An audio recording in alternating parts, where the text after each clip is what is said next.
Welcome to part 2 of James Allen's book, The 8 Pillars of Prosperity. We at Elysian Teachings hope you have enjoyed and began putting into action ideas from part 1, the first 4 pillars. Here now you can complete the rest of the pillars with the remaining 4 pillars. Please do not forget to like, share with others, and subscribe to the channel. It does not cost you anything, but it helps with the algorithm to help us reach more people. Here then is the next pillar for you. Chapter 5, 4th Pillar, System. System is that principle of order by which confusion is rendered impossible. In the natural and universal order, everything is in its place, so that the vast universe runs more perfectly than the most perfect machine. Disorder in space would mean the destruction of the universe, and disorder in a man's affairs destroys his work and his prosperity. All complex organizations are built up by system. No business or society can develop into large dimensions apart from system, and this system is preeminently the instrument of the merchant, the businessman, and the organizer of institutions. There are many departments in which a disorderly man may succeed. Although attention to order would increase his success, he will not succeed in business unless he can place the business entirely in the hands of a systematic manager, who will thereby remedy his own defect. All large business concerns have been evolved along definitely drawn systematic lines, any violation of which would be disastrous to the efficiency and welfare of the business. Complex business or other organizations are built up like complex bodies in nature by scrupulous attention to details. The disorderly man thinks he can be careless about everything but the main end, but by ignoring the means he frustrates the end.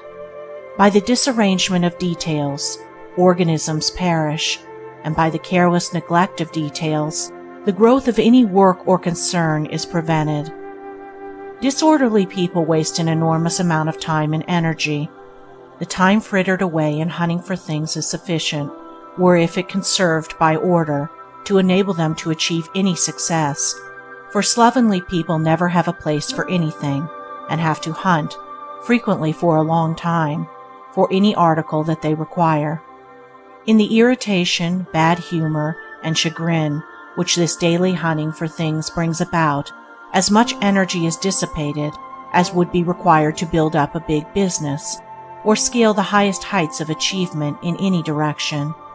Orderly people conserve both their time and energy. They never lose anything, and therefore never have to find anything. Everything is in its place, and the hand can be at once placed upon it, though it may be in the dark. They can well afford to be cool and deliberate, and so use their mental energies in something more profitable than irritation, bad temper, and accusing others for their own lack of order. There is a kind of genius in system which can perform apparent wonders with ease. A systematic man can get through so great a quantity of work in such a short time and with such freedom from such exhaustion as to appear almost miraculous. He scales the heights of success while his slovenly competitor is wallowing hopelessly in the bogs of confusion. His strict observance to the law of order enables him to reach his ends, swiftly and smoothly, without friction or loss of time. The demands of system, in all departments of the business world, are as rigid and exacting as the holy vows of a saint, and cannot be violated in the smallest particular, but at the risk of one's financial prospects. In the financial world, the law of order is an iron necessity, and he who faultlessly observes it saves time, temper, and money. Every enduring achievement in human society rests upon a basis of system. So true is this, that were system withdrawn, progress would cease. Think, for instance, of the vast achievements of literature, the works of classic authors and of great geniuses, the great poems, the innumerable prose works, the monumental histories. Think also the social intercourse of human society, of its religions, its legal statutes, and its vast fund of book knowledge. Think of all these wonderful resources and achievements of language, and then reflect that they all depend for their origin, growth, and continuance on the systematic arrangements of 26 letters, an arrangement having inexhaustible and illimitable results by the fact of its rigid limitation within certain fixed rules.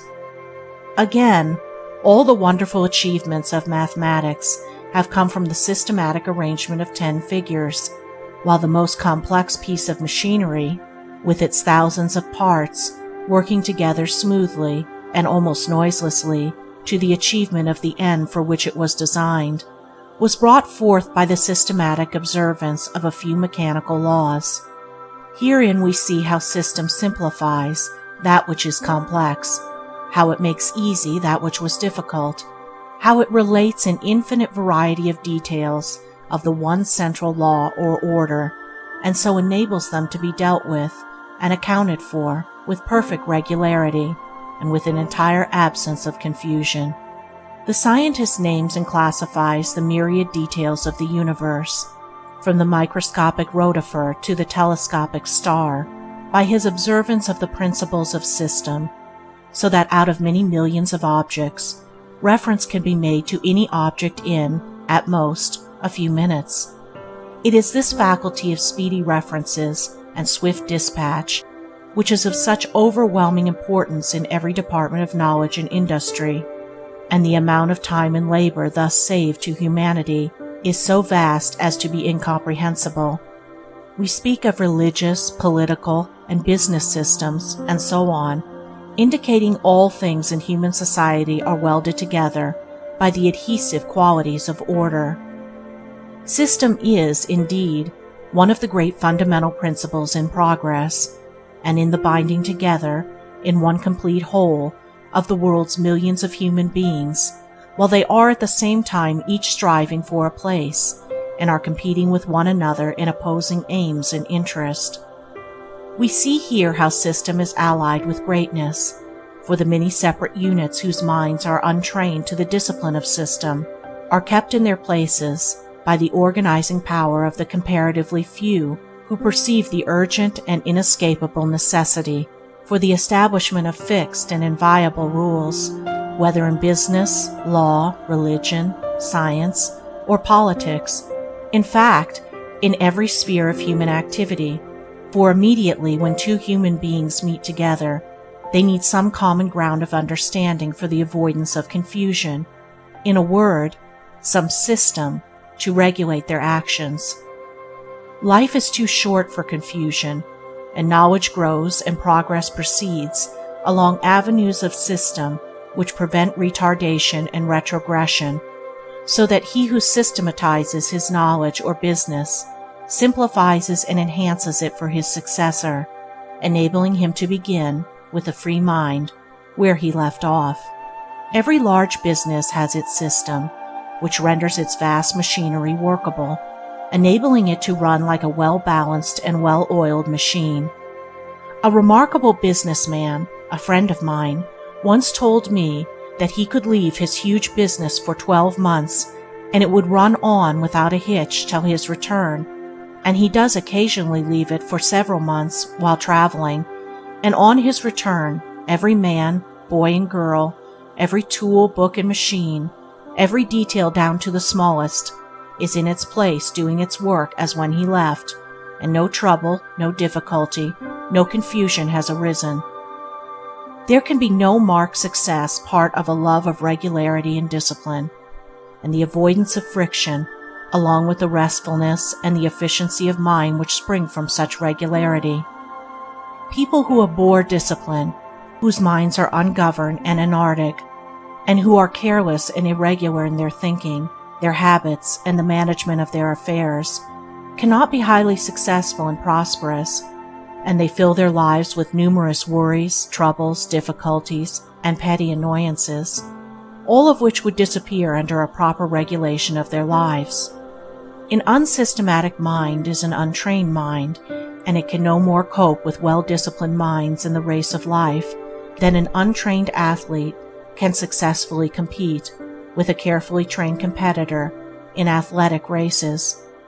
The ill-disciplined mind, who thinks anything will do, rapidly falls behind the well-disciplined minds, who are convinced that only the best will do in the strenuous race for the prizes of life, whether they be material, mental, or moral prizes. The man who, when he comes to do his work, is unable to find his tools, or balance his figures, or to find the key of his desk, or the key to his thoughts, will be struggling in his self-made toils, while his methodical neighbor will be freely and joyfully scaling the invigorating heights of successful achievement. The businessman whose method is slovenly, or cumbersome, or behind the most recent developments of skilled minds, should only blame himself as his prospects are decadent, and should wake up to the necessity for more highly specialized and effective methods in his concern. He should seize upon everything, every invention and idea that will enable him to economize time and labor, and aid him in thoroughness, deliberation, and dispatch. System is the law by which everything, every organism, business, character, nation, empire, is built. By adding cell to cell, department to department, thought to thought, law to law, and colony to colony, in orderly sequence and classification, all things, concerns, and institutions grow in magnitude and evolve to completeness. The man who is continually improving his methods is gaining in building power. It therefore behooves the businessman to be resourceful and inventive in the improvement of his methods, for the builders, whether of cathedrals or characters, business or religions, are the strong ones of the earth, the protectors and pioneers of humanity. The systematic builder is a creator and preserver, while the man of disorder demolishes and destroys, and no limit can be set to the growth of a man's powers, the completeness of his character, the influence of his organization, or the extent of his business, if he but preserve intact the discipline of order, and have every detail in its place, keep every department to its special task, and tabulate and classify with such efficiency and perfection as to enable him at any moment to bring under examination or into requisition to the remotest detail in connection with his special work. In system is contained these four ingredients: 1. Readiness. 2. Accuracy. 3. Utility. 4. Comprehensiveness. Readiness is aliveness. It is that spirit of alertness by which a situation is immediately grasped and dealt with. The observance of system fosters and develops this spirit. The successful general must have the power of readily meeting any new and unlooked-for move on the part of the enemy. So every businessman must have the readiness to deal with any unexpected development affecting his line of trade. And so also must the man of thought be able to deal with the details of any new problems which may arise. Dilatoriness is a vice that is fatal to prosperity, for it leads to incompatibility and stupidity. The men of ready hands, ready hearts, and ready brains, who know what they are doing, do it methodically, skillfully, and with smooth yet consummate dispatch, are the men who need to think little of prosperity as an end, for it comes to them whether they seek it or not. Success runs after them and knocks at their door, and they unconsciously command it by the superb excellence of their faculties and methods. Accuracy is of supreme importance in all commercial concerns and enterprises, but there can be no accuracy apart from system, and a system which is more or less imperfect will involve its originator in mistakes more or less disastrous until he improves it. Inaccuracy is one of the commonest failings, because accuracy is closely allied to self-discipline, and self-discipline, along with that glad subjection to external discipline which it involves, is an indication of high moral culture to which the majority have not yet attained. If the inaccurate man will not willingly subject himself to the discipline of his employer or instructor, but thinks he knows better, his failing can never be remedied, and he will thereby bind himself down to an inferior position if in the business world, or to imperfect knowledge if in the world of thought. The prevalence of the vice of inaccuracy, and in view of its disastrous effect, it must be regarded as a vice, though perhaps one of the lesser vices, is patent to every observer in the way in which the majority of people relate a circumstance or repeat a simple statement of fact. It is nearly always made untrue by more or less marked inaccuracies. Few people, perhaps, not reckoning those who deliberately lie, have trained themselves to be accurate in what they say, or are so careful as to admit and state their liability to error. And from this common form of inaccuracy, many untruths and misunderstandings arise. More people take pains to be accurate in what they do than in what they say, but even here inaccuracy is very common, rendering many inefficient and incompetent, and unfitting them for any strenuous and well-sustained endeavor. The man who habitually uses up a portion of his own or his employer's time in trying to correct his errors, or for the correction of those mistakes another has to be employed, is not the man to maintain any position in the workaday world, much less to reach a place among the ranks of the prosperous. There never yet lived a man who did not make some mistakes on his way to his particular success, but he is the capable and right-minded man who perceives his mistakes and quickly remedies them, and who is glad when they are pointed out to him. It is habitual and persistent, inaccuracy which is a vice, and he is the incapable and wrong-minded man who will not see or admit his mistakes, and who takes offense when they are pointed out to him. The progressive man learns by his own mistakes, as well as by the mistakes of others. He is always ready to test good advice by practice, and aims at greater and ever greater accuracy in his methods, which means higher and higher perfection, for accuracy is perfect, and the measure of a man's accuracy will be the measure of his uniqueness and perfection. Utility, or usefulness, is the direct result of method in one's work. Labor arrives at fruitful and profitable ends when it is systematically pursued.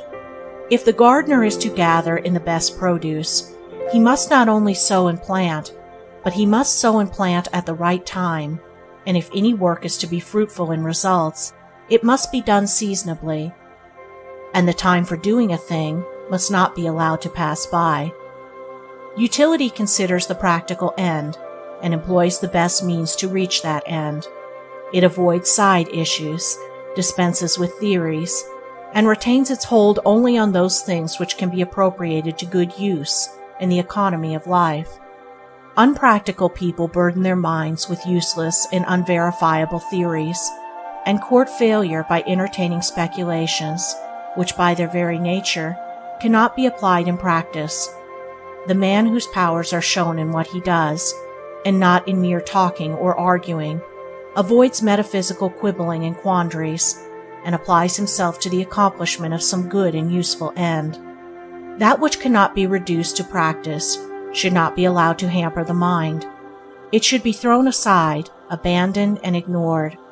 A man recently told me that if his theory should be proved to have no useful end, he should still retain his hold upon it as a beautiful theory. If a man chooses to cling to so-called beautiful theories, which are proved to have no use in life, and no substantial basis of reality, he must not be surprised if he fails in his worldly undertakings, for he is an unpractical man. When the powers of mind are diverted from speculative theorizing to practical doing, whether in material or moral directions, skill, power, knowledge, and prosperity increase. A man's prosperity is measured by his usefulness to the community, and a man is useful in accordance with what he does, and not because of the theories which he entertains. The carpenter fashions a chair, the builder erects a house, the mechanic produces a machine, and the wise man molds a perfect character. Not the schismatic, the theorists, and the controversialists, but the workers, the makers, and the doers are the salt of the earth. Let a man turn away from the mirage of intellectual speculation and begin to do something, and to do it with all his might, and he will thereby gain a special knowledge, wield a special power, and reach his own unique position and prosperity among his fellows. Comprehensiveness is that quality of mind which enables a man to deal with a large number of related details, to grasp them in their entirety, along with the single principle which governs them and binds them together. It is a masterly quality, giving organizing and governing power, and is developed by systematic attention to details. The successful merchant holds in his mind, as it were, all the details of his business, and regulates them by a system adapted to his particular form of trade. The inventor has in his mind all the details of his machine, along with their relation to a central mechanical principle, and so perfects his invention. The author of a great poem or story relates all his characters and incidents to a central plot, and so produces a composite and enduring literary work. Comprehensiveness is analytic and synthetic capacity combined in the same individual. A capacious and well-ordered mind holds within its silent depths an army of details in their proper arrangement and true working order, is the mind that is near to genius, even if it has not already arrived.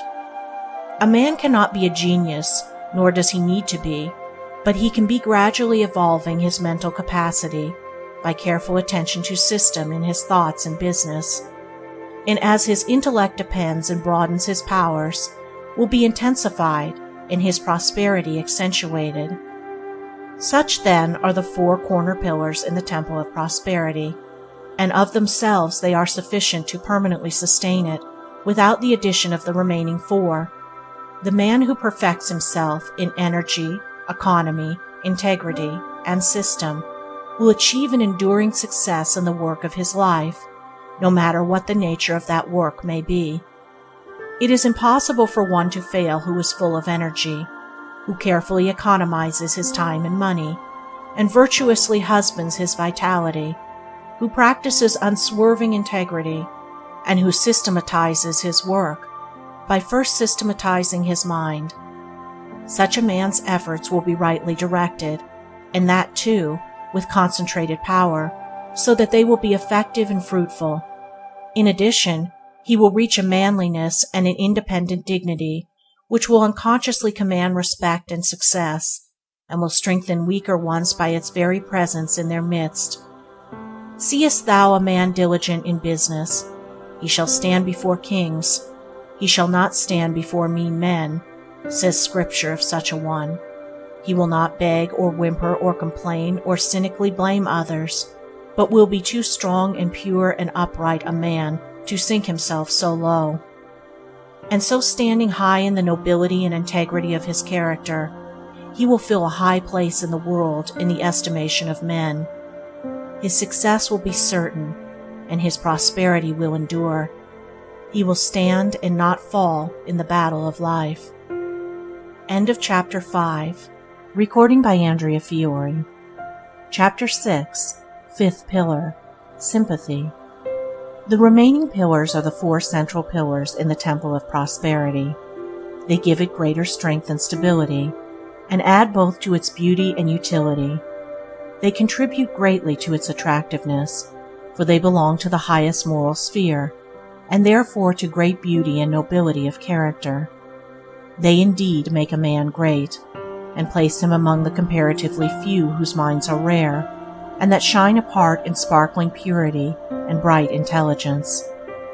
Sympathy should not be confounded with that maudlin and superficial sentiment, which, like a pretty flower without root, presently perishes and leaves behind neither seed nor fruit.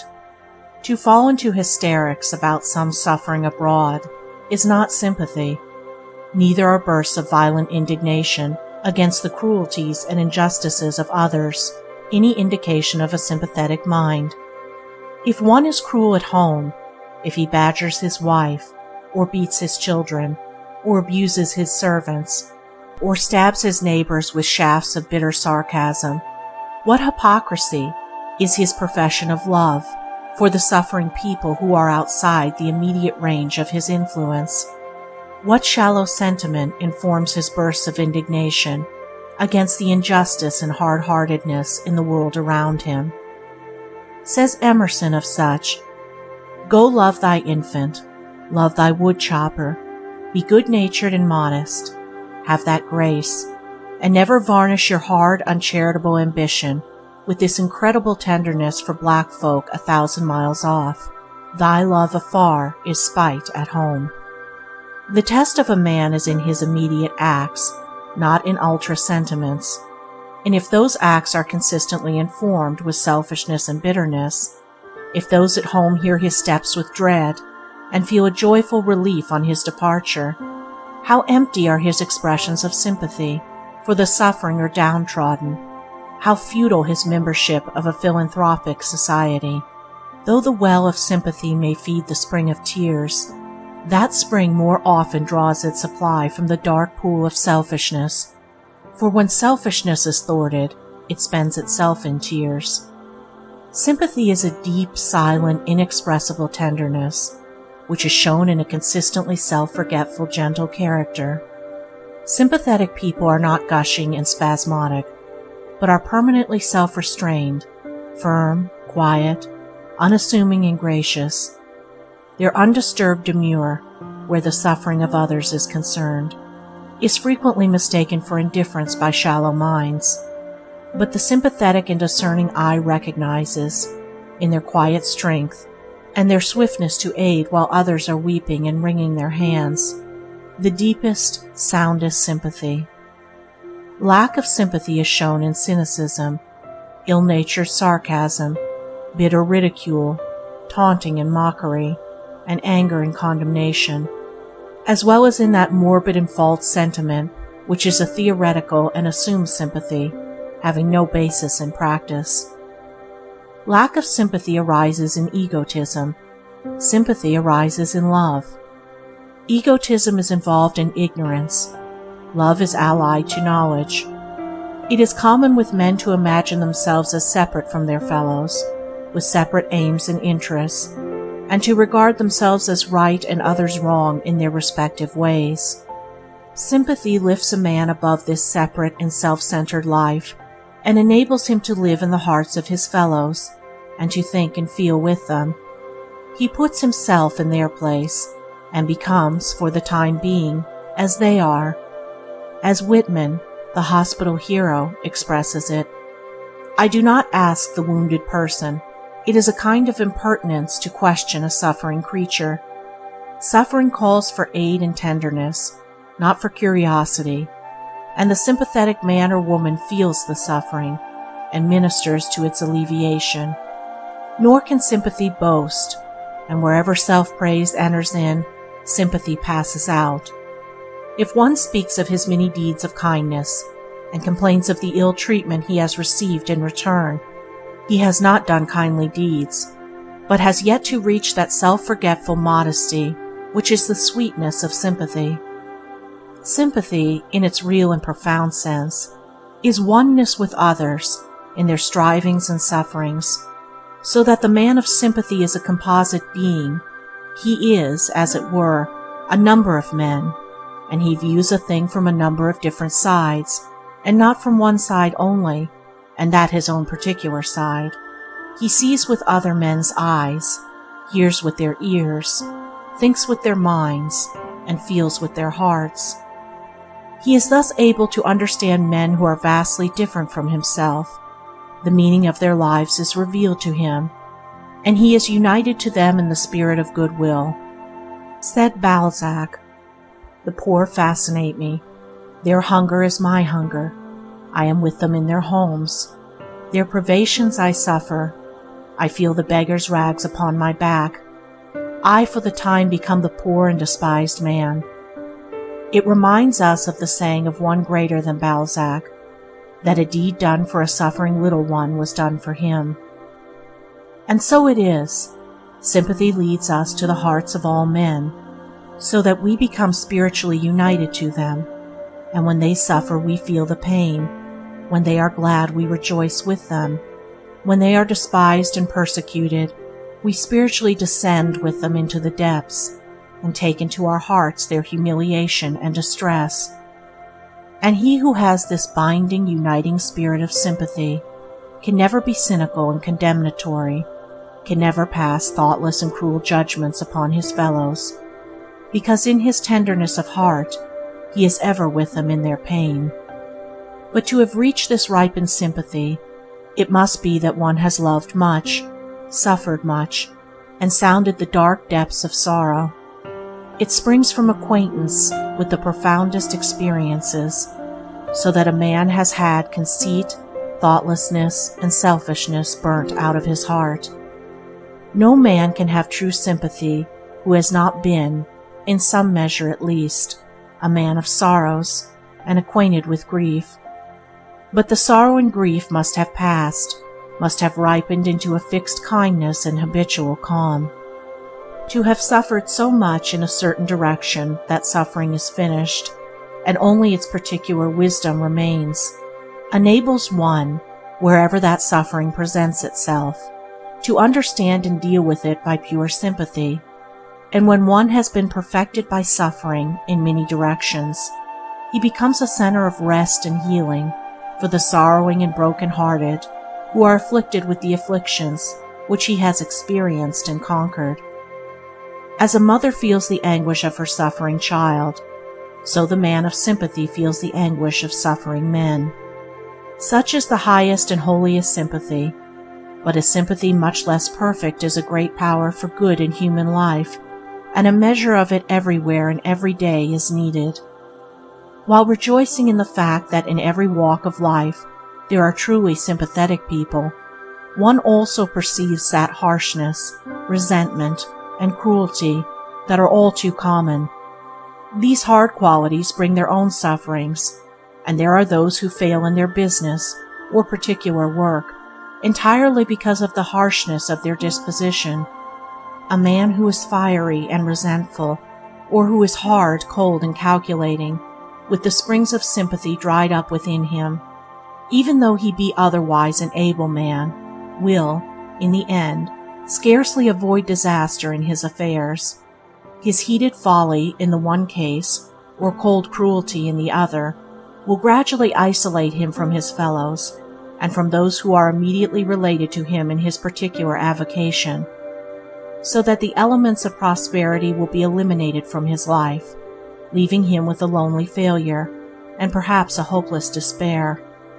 Even in ordinary business transactions, sympathy is an important factor, for people will always be attracted to those who are of a kindly and genial nature, preferring to deal with them rather than with those who are hard and forbidding. In all spheres where direct personal contact plays an important part, the sympathetic man with average ability will always take precedence of the man of greater ability, but who is unsympathetic. If a man be a minister of clergymen, a cruel laugh or an unkind sentence from him will seriously injure his reputation and influence, but particularly his influence, for even they who admire his good qualities will, through his unkindness, unconsciously have a lower regard for him in their personal esteem. If a businessman professes religion, people will expect to see the good influence of that religion on his business transactions. To profess to be a worshipper of the gentle Jesus on Sunday, and all the rest of the week be a hard, grasping worshipper of Mammon, will injure his trade and detract considerably from his prosperity. Sympathy is a universal spiritual language, which all, even the animals, instinctively understand and appreciate. For all beings and creatures are subject to suffering, and this sameness of painful experience leads to that unity of feeling which we call sympathy. Selfishness impels men to protect themselves at the expense of others, but sympathy impels them to protect others by the sacrifice of self. And in this sacrifice of self, there is no real and ultimate loss, for while the pleasures of selfishness are small and few, the blessings of sympathy are great and manifold. It can be asked, how can a businessman, whose object is to develop his own trade, practice self-sacrifice? Every man can practice self-sacrifice just where he is, and in the measure that he is capable of understanding it. If one contends that he cannot practice a virtue, for were his circumstances different, he would still have the same excuse. Diligence in business is not incompatible with self-sacrifice, for devotion to duty, even though that duty be trade, is not selfishness, but may be an unselfish devotion. I know a businessman who, when a competitor who had tried to cut him out of business cut himself out and failed, set that same competitor up in business again. Truly a beautiful act of self-sacrifice, and the man that did it is today one of the most successful and prosperous of businessmen. The most prosperous commercial traveler I have ever known was overflowing with exuberant kindness and geniality. He was as innocent of all tricks of trade as a newborn infant, but his great heart and manly uprightness won for him fast friends wherever he went. Men were glad to see him come into their office or shop or mill, and not alone for the good embracing influence he brought with him, but also because his business was sound and trustworthy. This man was successful through sheer sympathy, but sympathy so pure and free from policy that he himself would probably have denied that his success could be attributed to it. Sympathy can never hinder success. It is selfishness that blights and destroys. As goodwill increases, man's prosperity will increase. All interests are mutual, and stand or fall together, and as sympathy expands the heart, it extends the circle of influence, making blessings, both spiritual and material, to more greatly abound. Fourfold are the qualities which make up the great virtue of sympathy, namely, 1. Kindness, 2. Generosity, 3. Gentleness, 4. Insight. Kindness, when fully developed, is not a passing impulse but a permanent quality. An intermittent and unreliable impulse is not kindness, though it often goes under that name. There is no kindness in praise if it be followed by abuse. The love which seems to prompt the spontaneous kiss will be of little account if it be associated with a spontaneous spite. The gift which seems so gracious will lose its value should the giver afterwards wish its value in return. To have one's feelings aroused to do a kind action toward another by some external stimulus pleasing to oneself, and shortly afterwards to be swayed to the other extreme towards the same person by an external event unpleasing to oneself, should be regarded as weakness of character. It is also a selfish condition to be thinking of oneself only. A true kindness is unchangeable, and needs no external stimulus to force it into action. It is a well from which thirsty souls can always drink, and it never runs dry. Kindness, when it is a strong virtue, is bestowed not only on those who please us, but also upon those whose actions go contrary to our wish and will, and is a constant and never-varying glow of genial warmth. There are some actions of which men repent. Such are all unkind actions. There are other actions of which men do not repent, and such are all kind actions. The day comes when men are sorry for the cruel things they said and did, but the day of gladness is always with them for the kindly things they have said and done. Unkindness mars a man's character. It mars his face as time goes on, and it mars that perfection of success which he would otherwise reach. Kindness beautifies the character, it beautifies the face with the growth of years, and it enables a man to reach that perfection of success to which his intellectual abilities entitle him. A man's prosperity is mellowed and enriched by the kindness of his disposition. Generosity goes with a larger-hearted kindness. If kindness be the gentle sister, generosity is the strong brother. A free, open-handed, and magnanimous character is always attractive and influential. Stinginess and meanness always repel. They are dark, cramped, narrow, and cold. Kindness and generosity always attract. They are sunny, genial, open, and warm. That which repels makes for isolation and failure. That which attracts makes for union and success. Giving is as important a duty as getting.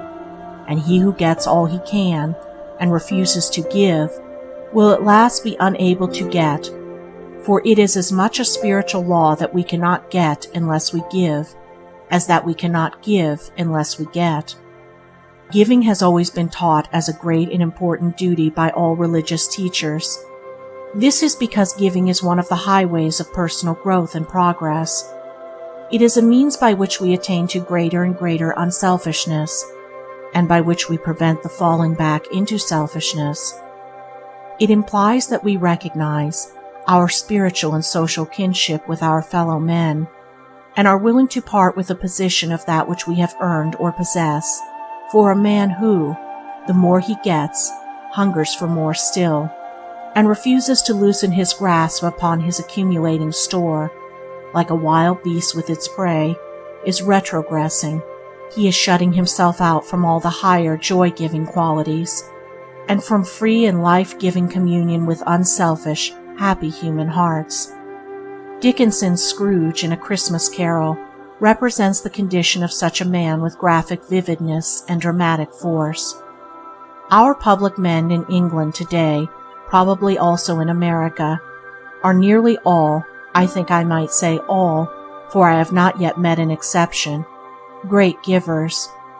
These men, Lord Mayors, magistrates, town and city councillors, and all men fulfilling responsible public offices, being men who have been singularly successful in the management of their own private affairs, are considered the best men for the management of public affairs, and numerous noble institutions throughout the land are perpetual witnesses to the munificence of their gifts.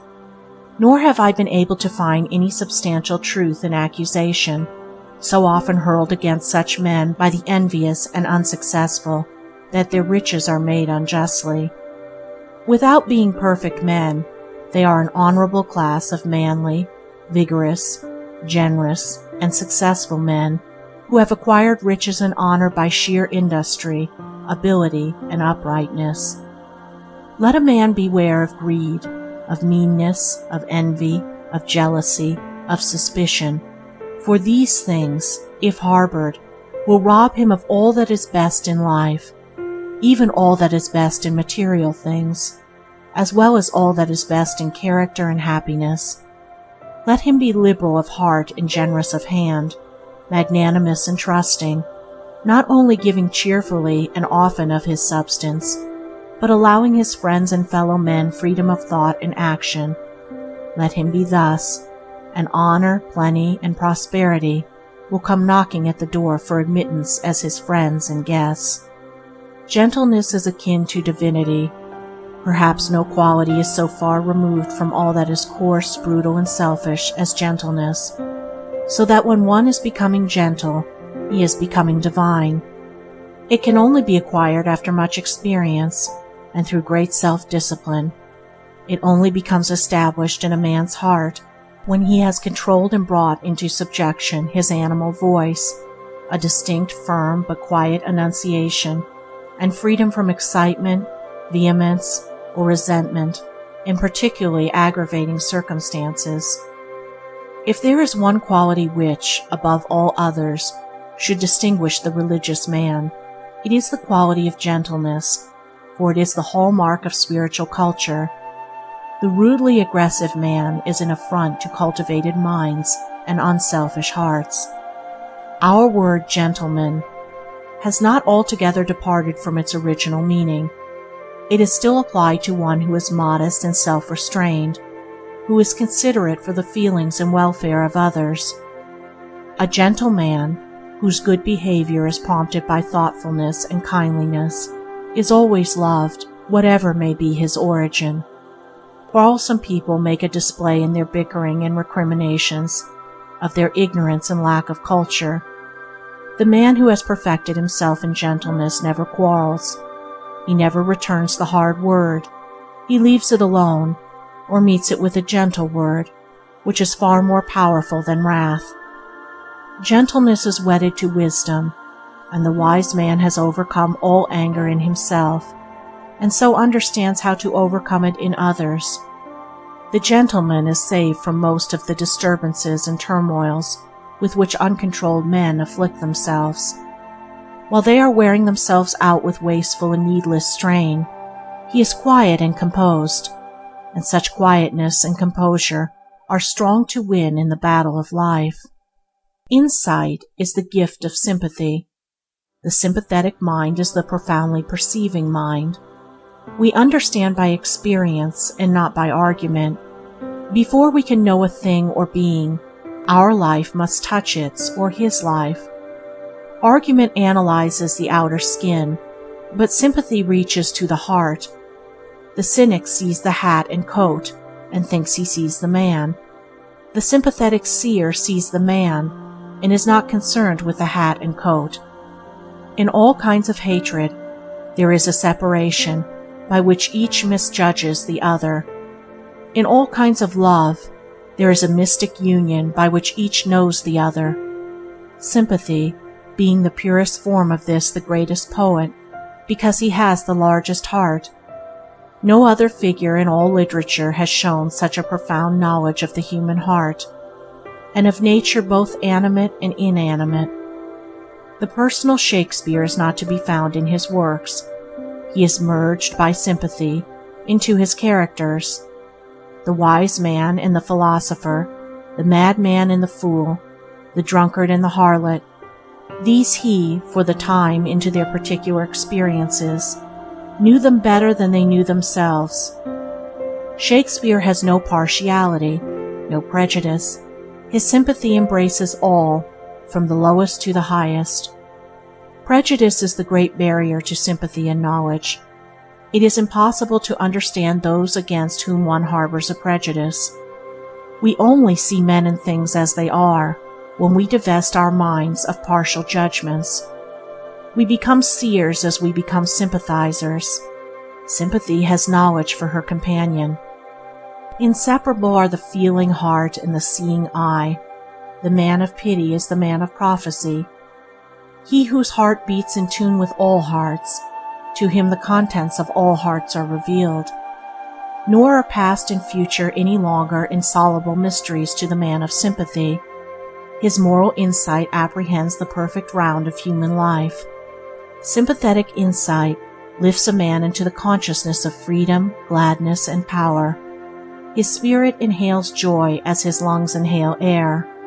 There are no longer any fears of his fellow men of competition, hard times, enemies, and the like. These groveling illusions have disappeared, and there has opened up before his awakened vision a realm of greatness and grandeur. End of Chapter 6. Chapter 7. Sixth Pillar. Sincerity. Human society is held together by its sincerity. A universal falseness would beget a universal mistrust, which would bring about a universal separation, if not destruction. Life is made sane, wholesome, and happy by our deep-rooted belief in one another. If we did not trust men, we could not transact business with them, could not even associate with them. Shakespeare's Timon shows us the wretched condition of a man who through his own folly has lost all faith in the sincerity of human nature. He cuts himself off from the company of all men and finally commits suicide.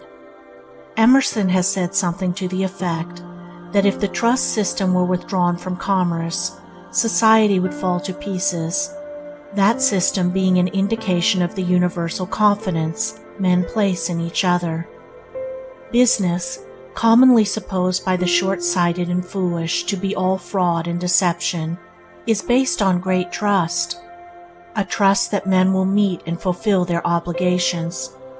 Payment is not asked until the goods are delivered, and the fact of the continuance of this system for ages proves that most men do pay their debts and have no wish to avoid such payment. Back of all its shortcomings, human society rests on a strong basis of truth. Its fundamental note is sincerity. Its great leaders are all men of superlative sincerity, and their names and achievements are not allowed to perish. a proof that the virtue of sincerity is admired by all the race. It is easy for the insincere to imagine that everyone is like themselves, and to speak of the rottenness of society, though how could a rotten thing endure age after age? For is not everything yellow to the jaundiced eye? People who cannot see anything good in the constitution of human society should overhaul themselves. Their trouble is near home. They call good evil. They have dwelt cynically and peevishly on evil until they cannot see good, and everything and everybody appears evil. Society is rotten from top to bottom, I heard a man say recently, and he asked me if I did not think so. I replied that I should be sorry to think so, that while society has many blemishes, it was sound at the core and contained within itself the seeds of perfection. Society, indeed, is so sound that the man who is playing a part for the accomplishment of entirely selfish ends cannot long prosper, and cannot fill any place as an influence.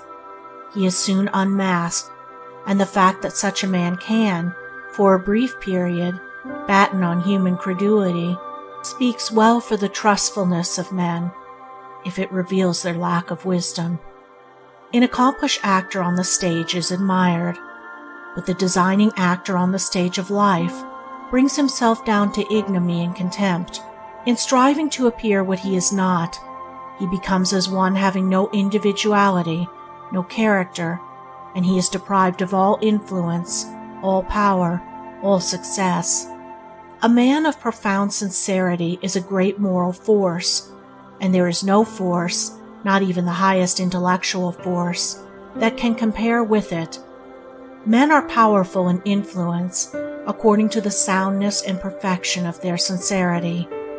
Morality and sincerity are so closely bound up together that where sincerity is lacking, morality, as a power, is lacking also.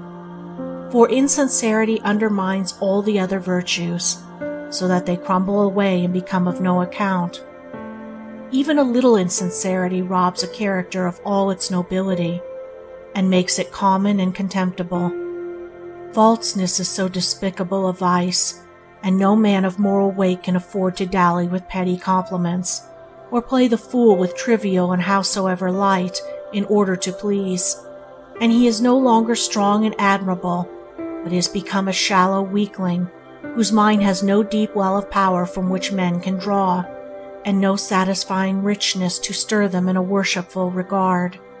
Even they who are for the moment flattered with the painted lie, or pleased with the deftly woven deception, will not escape those permanent undercurrent influences which move the heart and shape the judgment to fixed and final issues, while these designed illusions create but momentary ripples on the surface of the mind. "I am very pleased with his attentions," said a woman of an acquaintance, "but I would not marry him." "Why not?" she was asked. "He doesn't ring true," was the reply. Ring true, a term full of meaning. It has reference to the coin, which when tested by its ring emits a sound which reveals the sterling metal throughout, without the admixture of any base material. It comes up to the standard, and will pass anywhere and everywhere for its full value. So it is with men. Their words and actions emit their own peculiar influence. There is in them an inaudible sound which all other men inwardly hear and instinctively detect. They know the false ring from the true, yet know not how they know.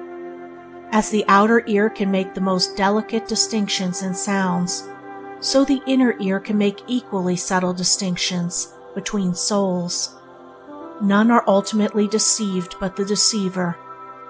It is the blind folly of the insincere that while flattering themselves upon their successful simulations, they are deceiving none but themselves. Their actions are laid bare before all hearts. There is at the heart of man a tribunal whose judgments do not miscarry. If the senses faultlessly detect, shall not the soul infallibly know? This inner infallibility is shown in the collective judgment of the race. This judgment is perfect, so perfect in literature, art, science, invention, religion, in every department of knowledge. It divides the good from the bad, the worthy from the unworthy, the true from the false, zealously guarding and preserving the former and allowing the latter to perish.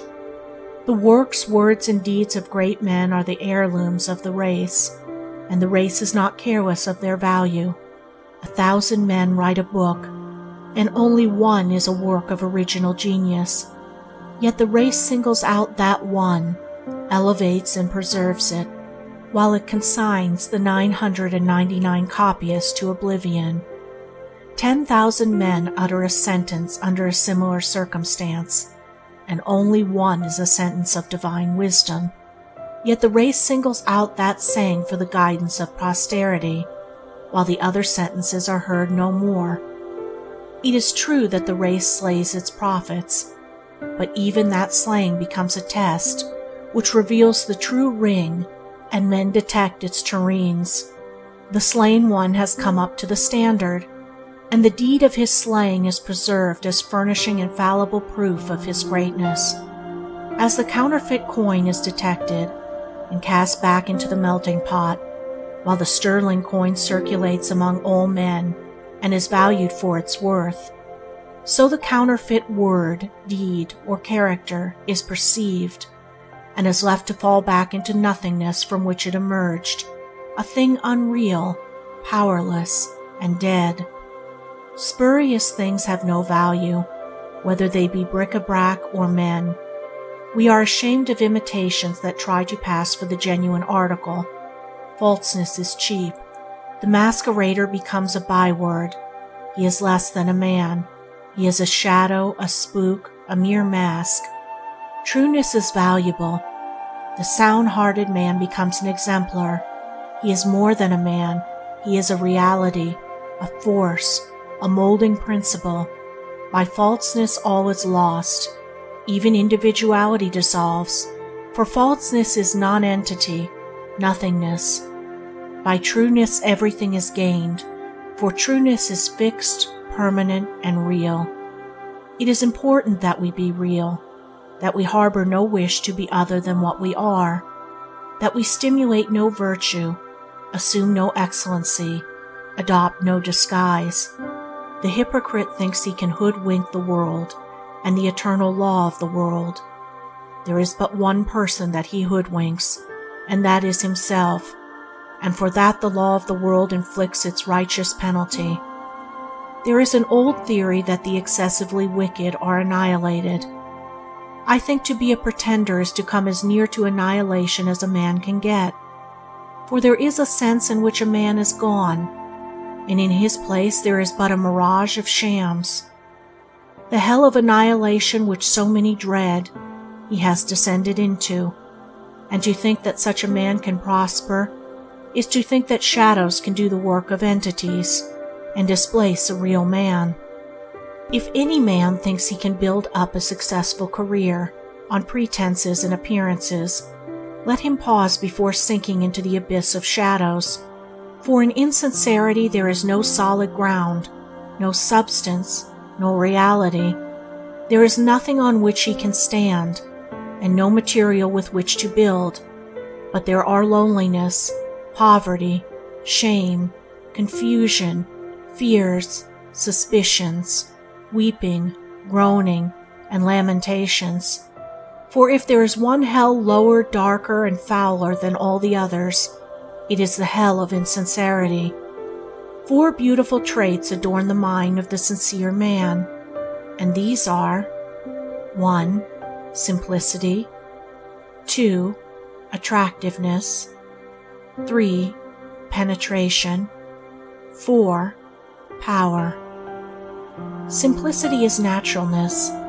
It is a simple being, without fake or foreign adornment. Why are all things in nature so beautiful?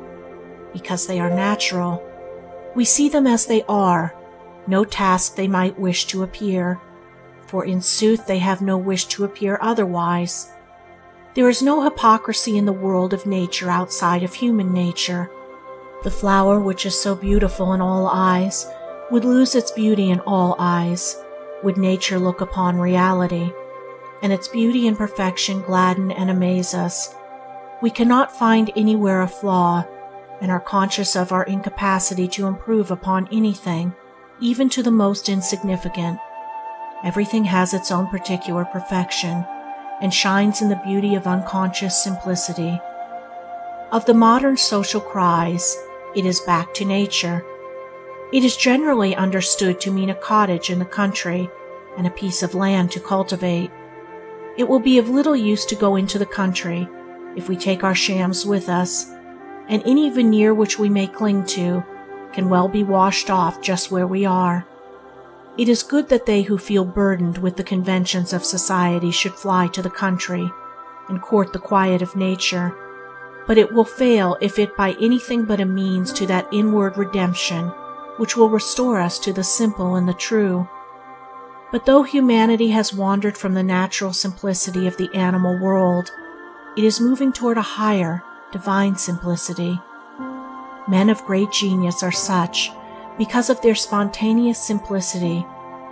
They do not foreign, they are. Lesser minds study style and effect. They wish to cut a striking figure on the stage of the world, and by that unholy wish they are doomed to mediocrity. Said a man to me recently, "I would give 20 years of my life to be able to write an immortal hymn." With such an ambition a man cannot write a hymn. He wants to pose. He is thinking of himself, of his own glory. Before a man can write an immortal hymn or create an immortal work, he must give, not 20 years of his life to ambition, but to do anything great, he must sing, paint, write, out of 10,000 bitter experiences, 10,000 failures, 10,000 conquests, and 10,000 joys. He must know Gethsemane. He must work with blood and tears.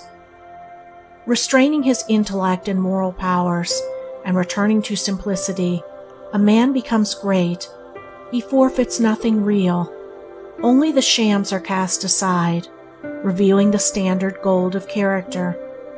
Where there is sincerity, there will always be simplicity, a simplicity of the kind that we see in nature, the beautiful simplicity of truth. Attractiveness is the direct outcome of simplicity. This is seen in the attractiveness of all natural objects to which we have referred, but in human nature it is manifested as personal influence. Of recent years, certain pseudo-mystics have been advertising to sell the secret of personal magnetism for so many dollars, by which they purport to show vain people how they can make themselves attractive to others by certain occult means, as though attractiveness can be bought and sold and put on and off like powder and paint. Nor are people who are anxious to be thought attractive likely to become so, for their vanity is a barrier to it. The very desire to be thought attractive is in itself a deception, and it leads to the practice of numerous deceptions. It infers, too, that such people are conscious of lacking the genuine attractions and graces of character, and are on the lookout for a substitute. But there is no substitute for beauty of mind and strength of character. Attractiveness, like genius, is lost by being coveted, and possessed by those who are too solid and sincere of character to desire it. There is nothing in human nature, nor talent, nor intellect, nor affection, nor beauty of features, that can compare in attractive power with the soundness of mind and the wholeness of heart which we call sincerity. There is a perennial charm about a sincere man or woman, and they can draw about themselves the best specimens of human nature. There can be no personal charm apart from sincerity. Infatuation there may be, and is, but this is a kind of disease, and is vastly different from the indissoluble bond by which sincere people are attached. Infatuation ends in painful disillusion, but as there is nothing hidden between sincere souls, and they stand upon that solid ground of reality, there is no illusion to be displayed. Leaders among men attract by the power of their sincerity, And even if a man's intellect may be great, he can never be a permanent leader and guide of men unless he be sincere. For a time he may sail jauntily upon the stream of popularity and believe himself secure, but it is only that he may shortly fall the lower in popular odium. He cannot long deceive the people with his painted front. They will soon look behind and find of what spurious stuff he is made. He is like a woman with a painted face. She thinks she is admired for her complexion, but all know it is paint and despise her for it. She has one admirer, herself, and the hell of limitation to which the insincere commit themselves is the hell of self-admiration. Sincere people do not think of themselves, of their talent, their genius, their virtue, or their beauty. Because they are so unconscious of themselves, they attract all and win their confidence, affection, and esteem. Penetration belongs to the sincere. All shams are unveiled in their presence. All stimulators are transparent to the searching eye of the sincere man. With one clear glance he sees through all their flimsy pretenses. He who has rid his heart of all falseness and entertains only that which is true has gained the power to distinguish the false from the true in others. He is not deceived who is not self-deceived. As men, looking around on objects of nature, infallibly distinguish them as snake, bird, horse, tree, rose, and so on, so the sincere man distinguishes the variety of characters. He perceives in a movement, a look, a word, an act, the nature of the man, and acts accordingly. He is on his guard without being suspicious. He is prepared for the pretender without being mistrustful. He acts from positive knowledge, and not from negative suspicion. Men are open to him, and he reads their contents. His penetrative judgment pierces to the center of actions. His direct and unequivocal conduct strengthens in others the good and shames the bad, and he is a staff of strength to those who have not yet attained to his soundness of heart and head. Power goes with penetration. An understanding of the nature of actions is accompanied with the power to meet and deal with all actions in the right and best way. Knowledge is always power, but knowledge of the nature of actions is superlative power, and he who possesses it becomes a presence to all hearts and modifies their actions for good. Long after his bodily presence has passed away, he is still a molding force in the world, and is a spiritual reality working subtly in the minds of men and shaping them towards sublime ends. At first his power is local and limited, but the circle of righteousness which he has set moving continues to extend and extend further till it embraces the whole world and all men are influenced by it. The sincere man stamps his character upon all that he does, and also upon all people with whom he comes in contact. He speaks a word in season, and someone is impressed. The influence is communicated to another and another, and presently some despairing soul 10,000 miles away hears it and is restored.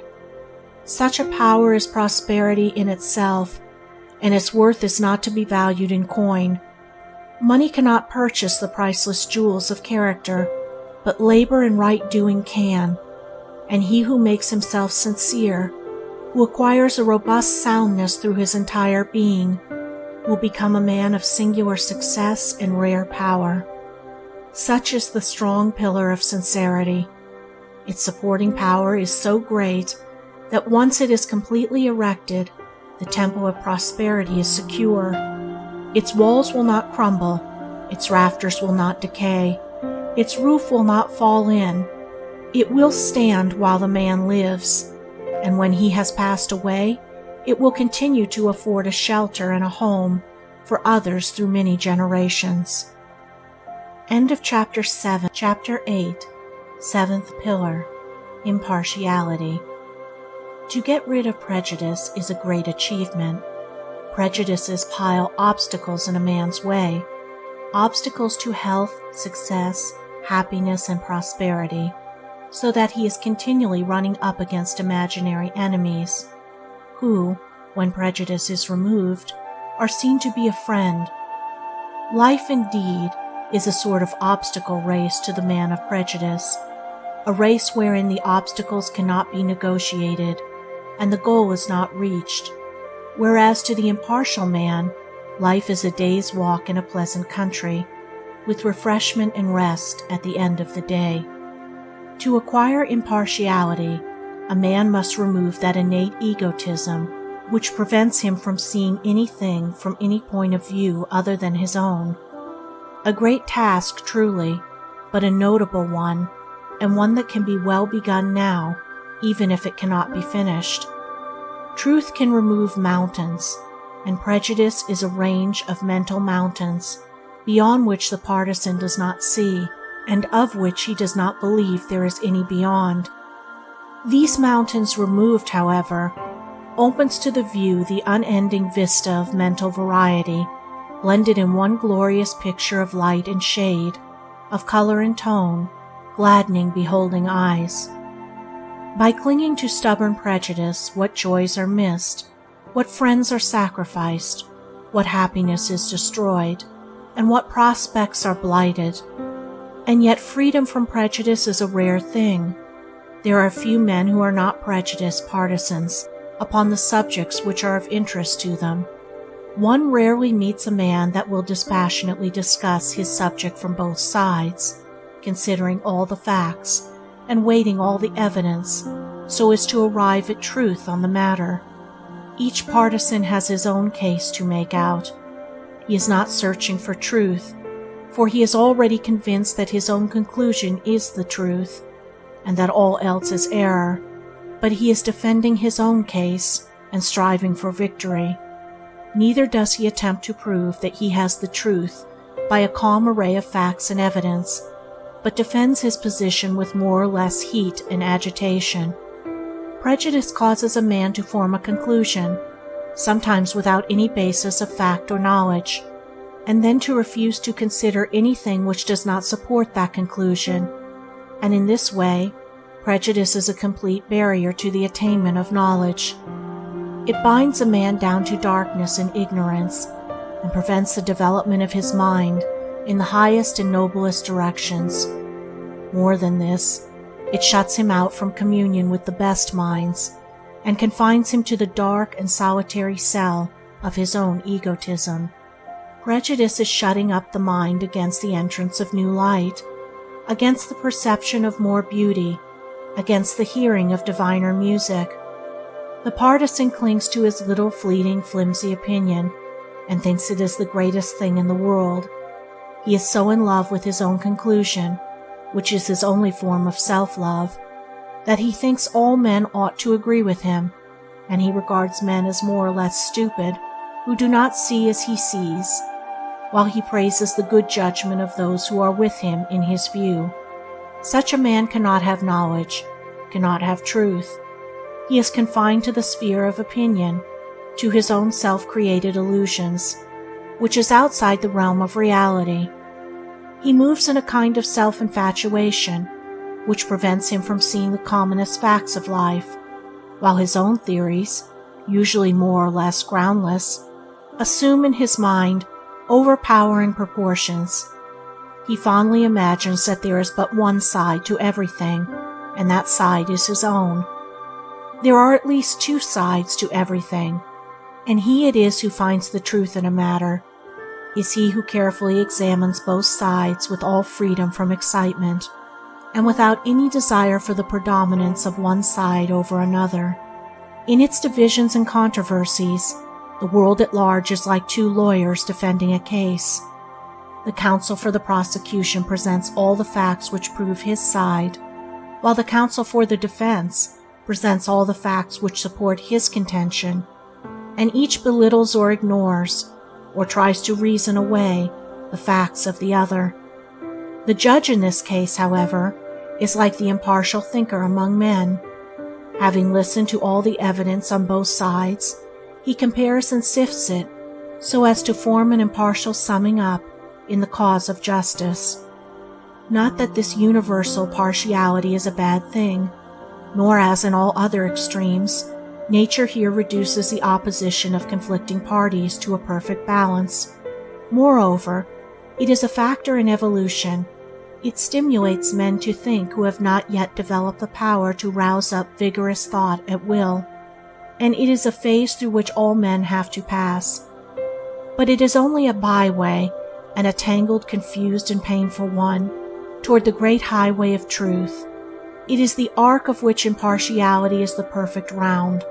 The partisan sees a portion of the truth, and thinks it the whole, but the impartial thinker sees the whole truth, which includes all sides.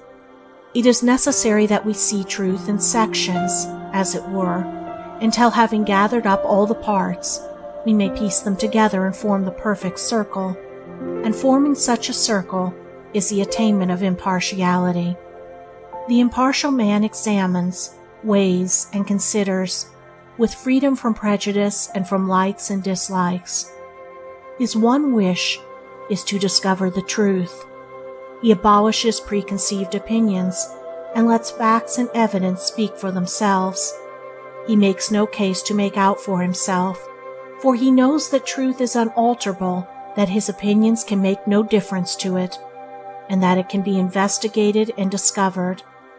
He thereby escapes a vast amount of friction and nervous wear and tear to which the feverish partisan is subject, and in addition, he looks directly upon the face of reality, and so becomes tranquil and peaceful. So rare is freedom from prejudice that wherever the impartial thinker may be, he is sure, sooner or later, to occupy a very high position in the estimation of the world, and in the guidance of its destiny. Not necessarily an office in worldly affairs, for that is improbable, but an exalted position in the sphere of influence. There may be such a one now, and he may be a carpenter, a weaver, a clerk. He may be in poverty or in the home of a millionaire. He may be short or tall, or of any complexion. But whatever and wherever he may be, he has, though unknown, already begun to move the world, and one day he will be universally recognized as a new force and creative center in evolution. There was one some 1900 years ago. He was only a poor, unlettered carpenter. He was regarded as a madman by his own relatives, and he came to the ignominious end in the eyes of his countrymen. But he sowed the seeds of an influence which has altered the whole world.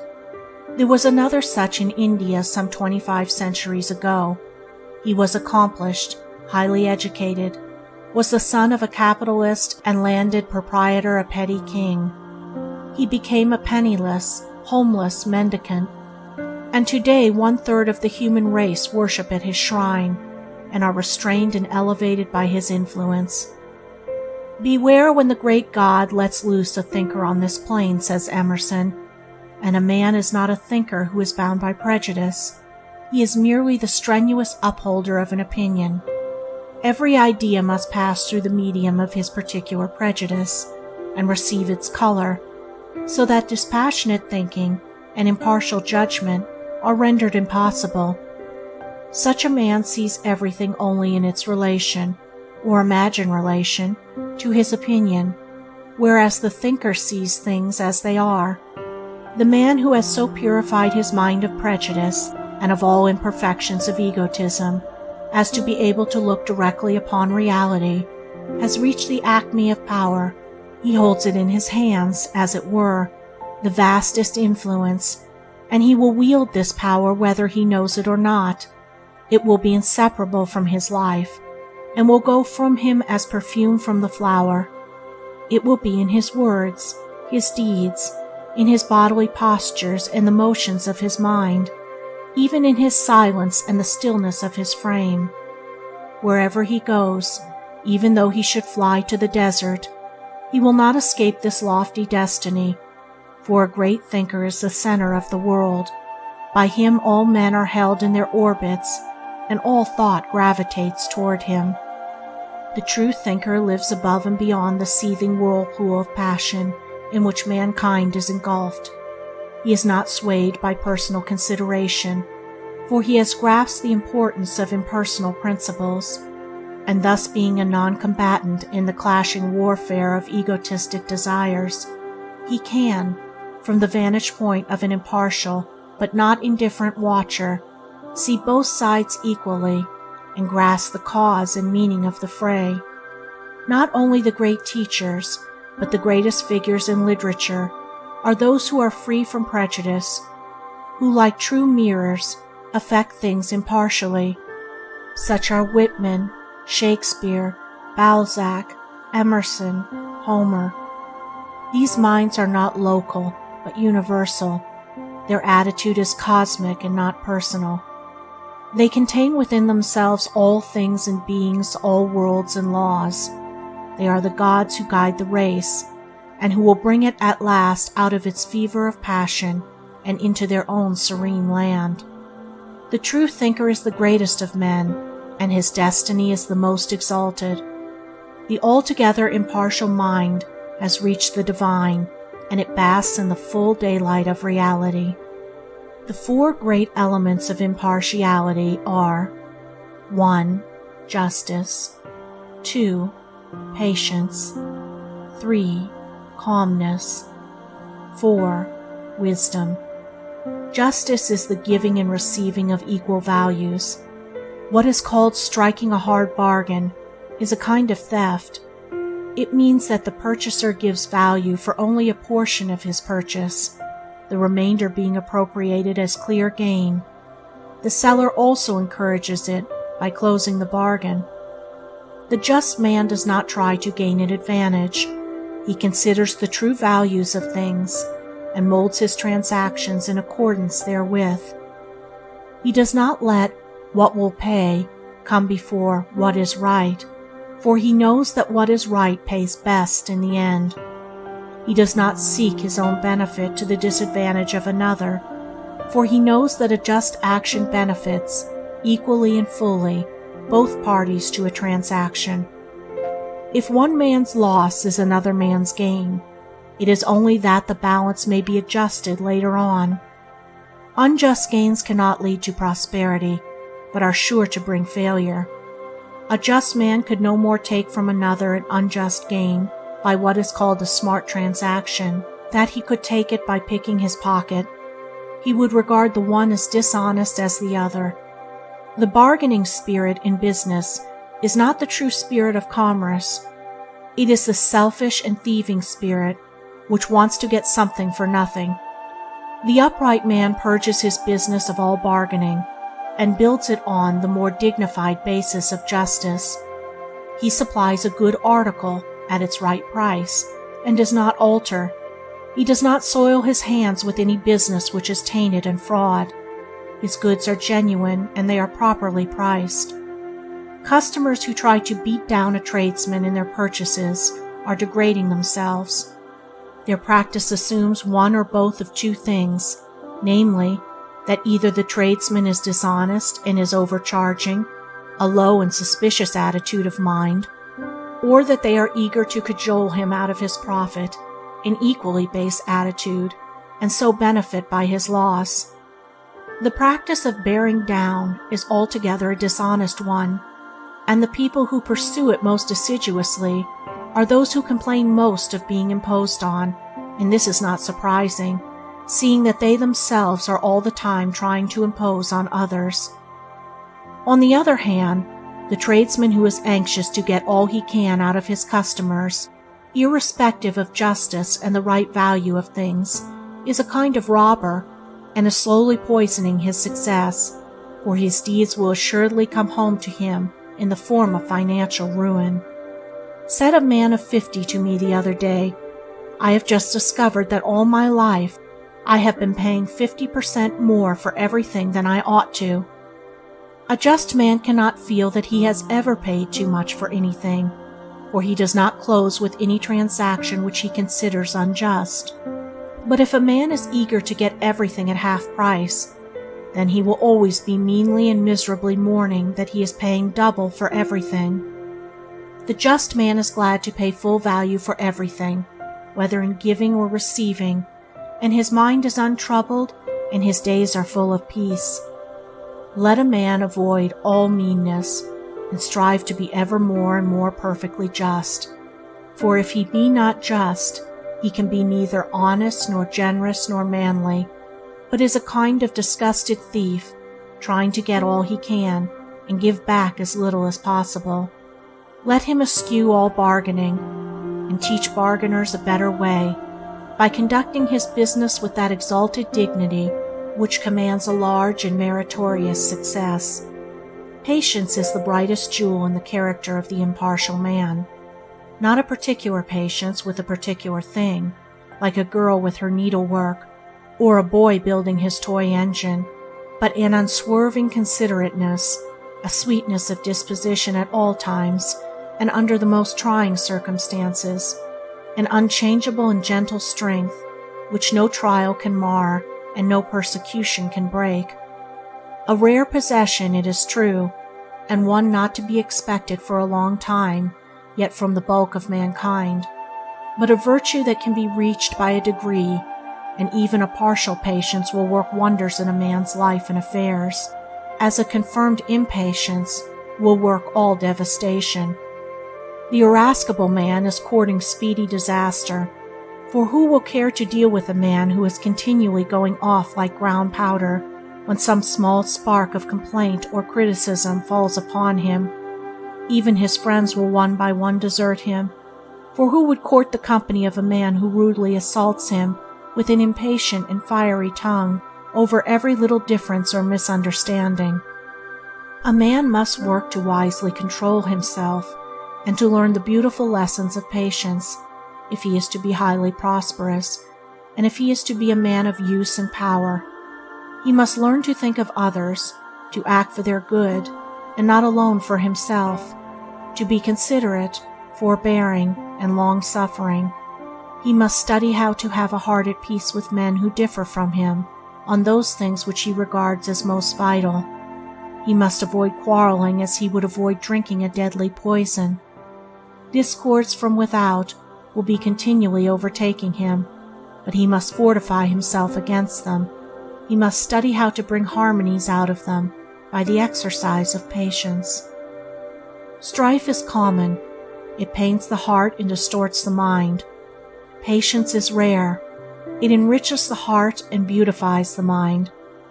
Every cat can spit and fume. It requires no effort, but only a looseness of behavior.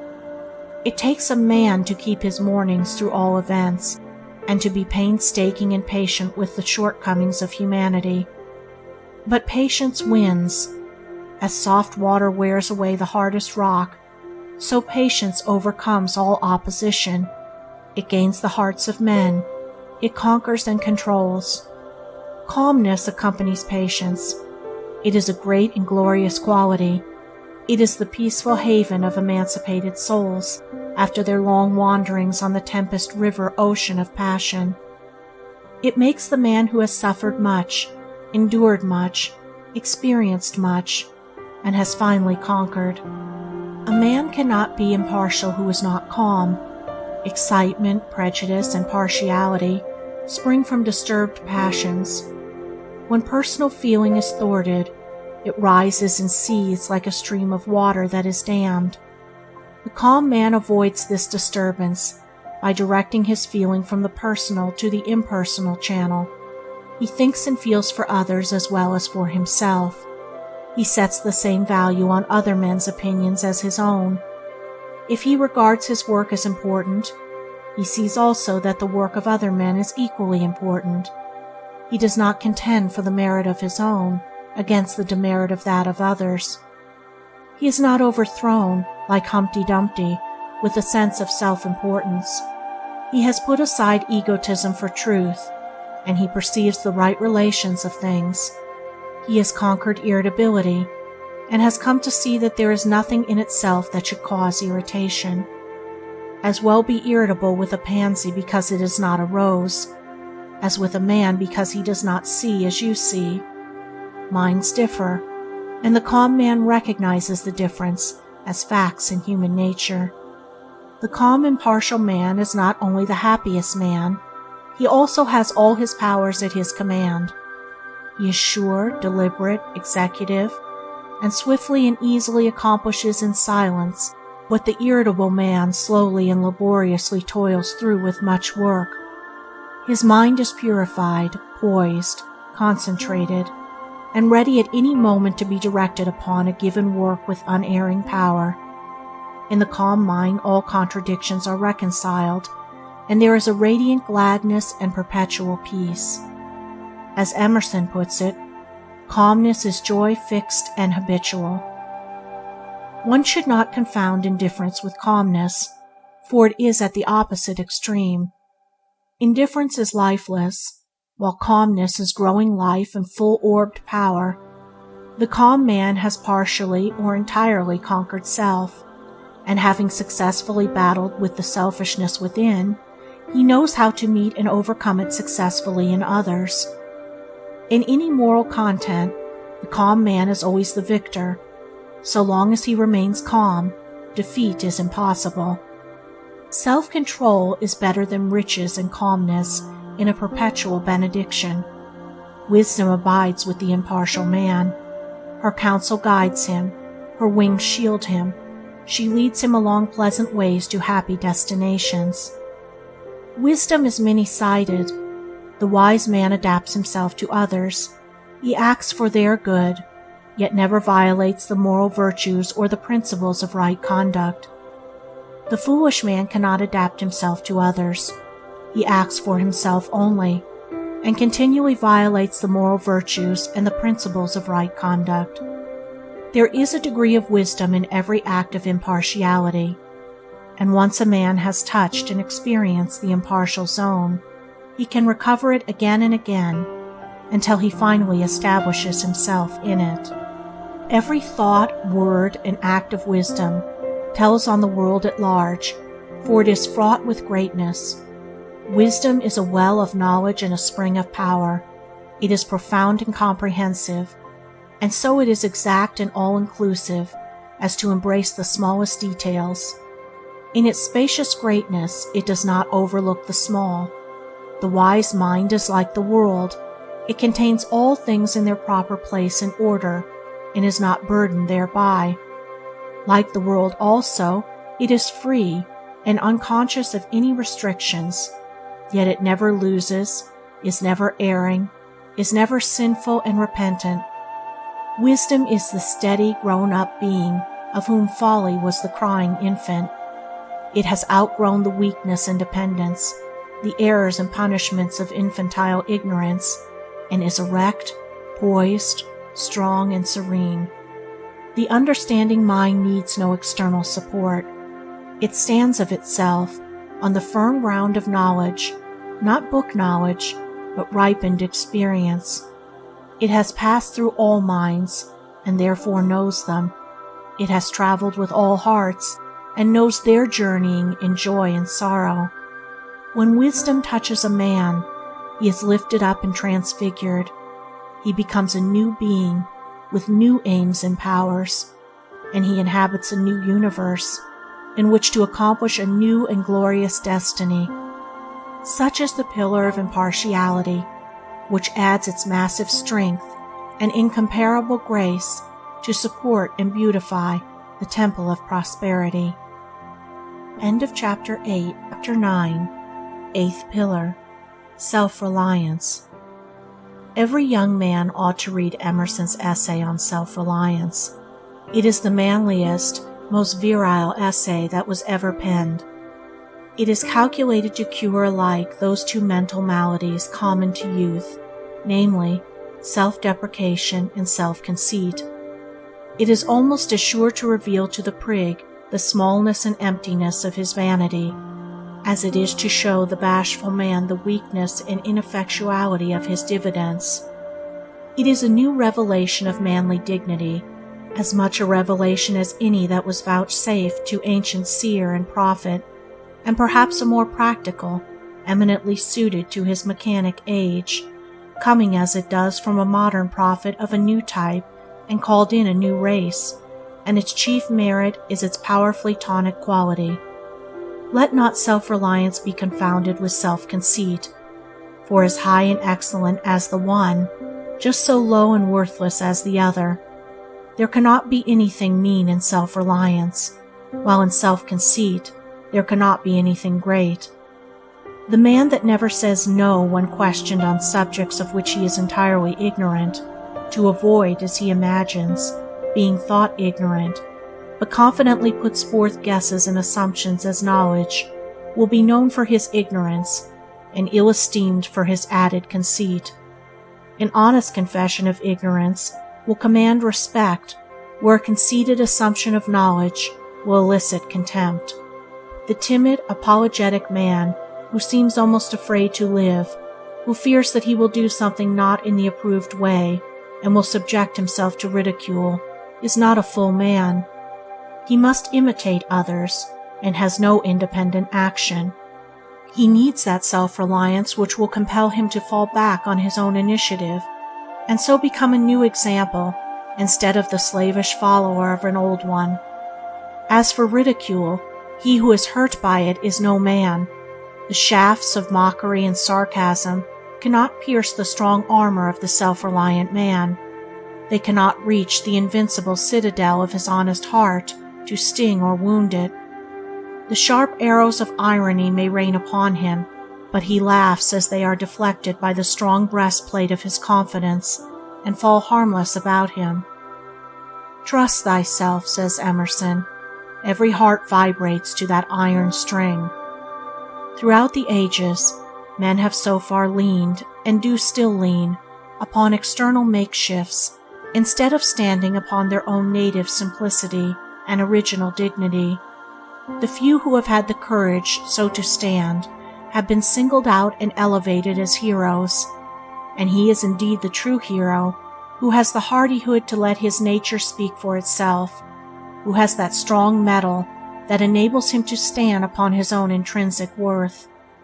It is true that the candidate for such heroism must endure the test of strength.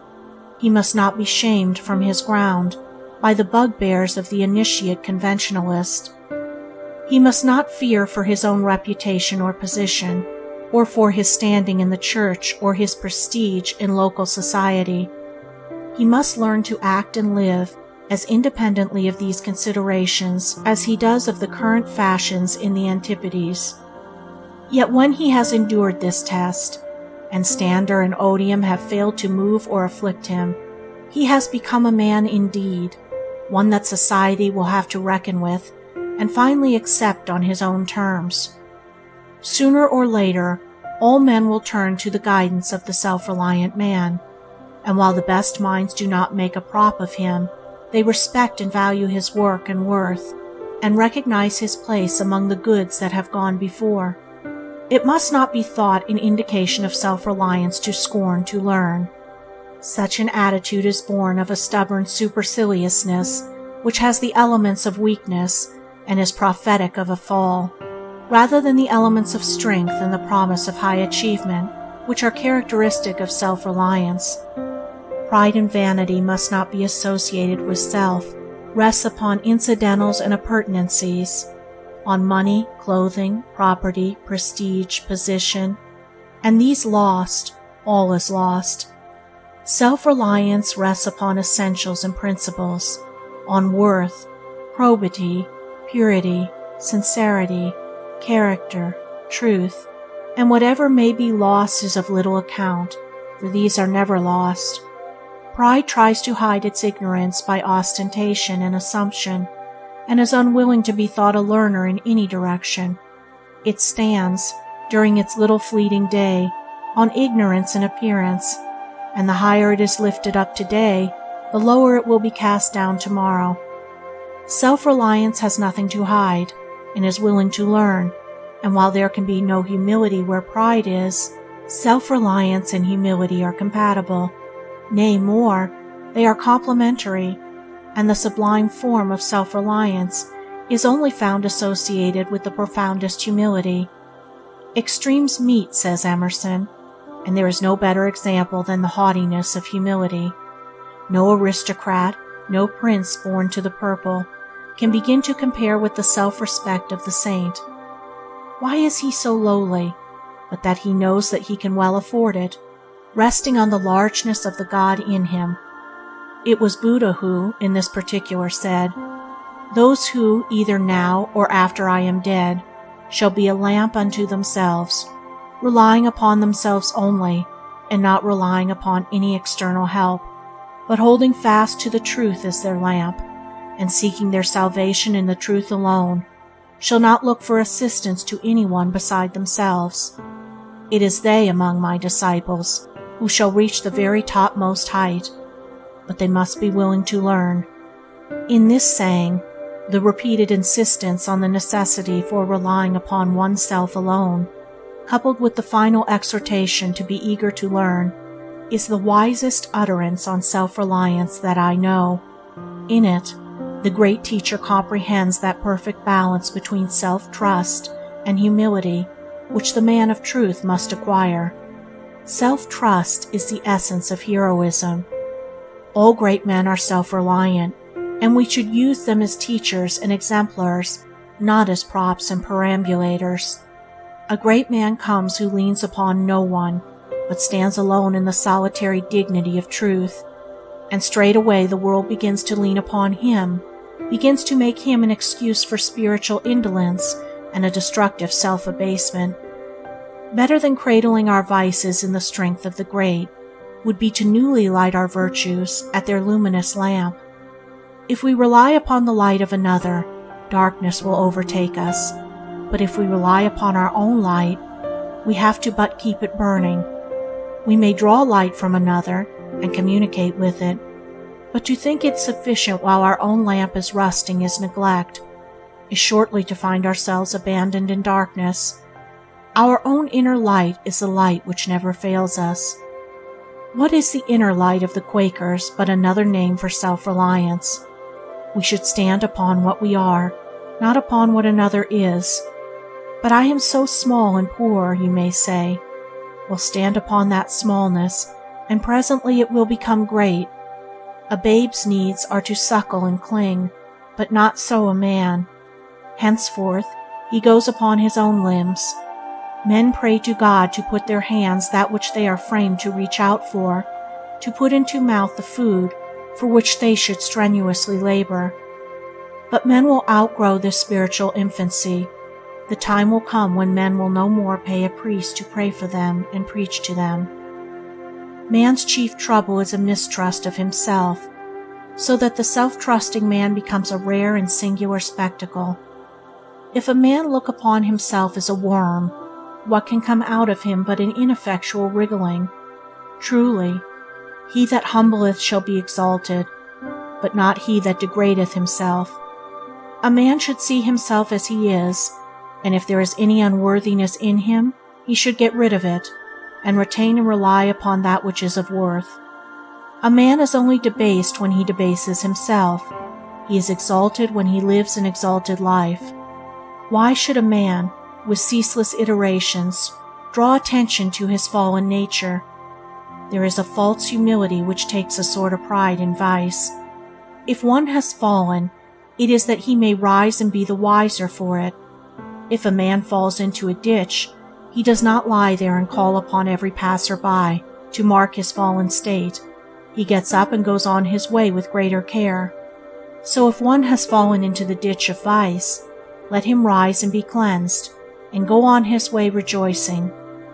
There is not a sphere in life wherein a man's influence and prosperity will not be considerably increased by even a measure of self-reliance, and to the teacher, whether secular or religious, to organizers, managers, overseers, and in all positions of control and command, it is an indispensable equipment.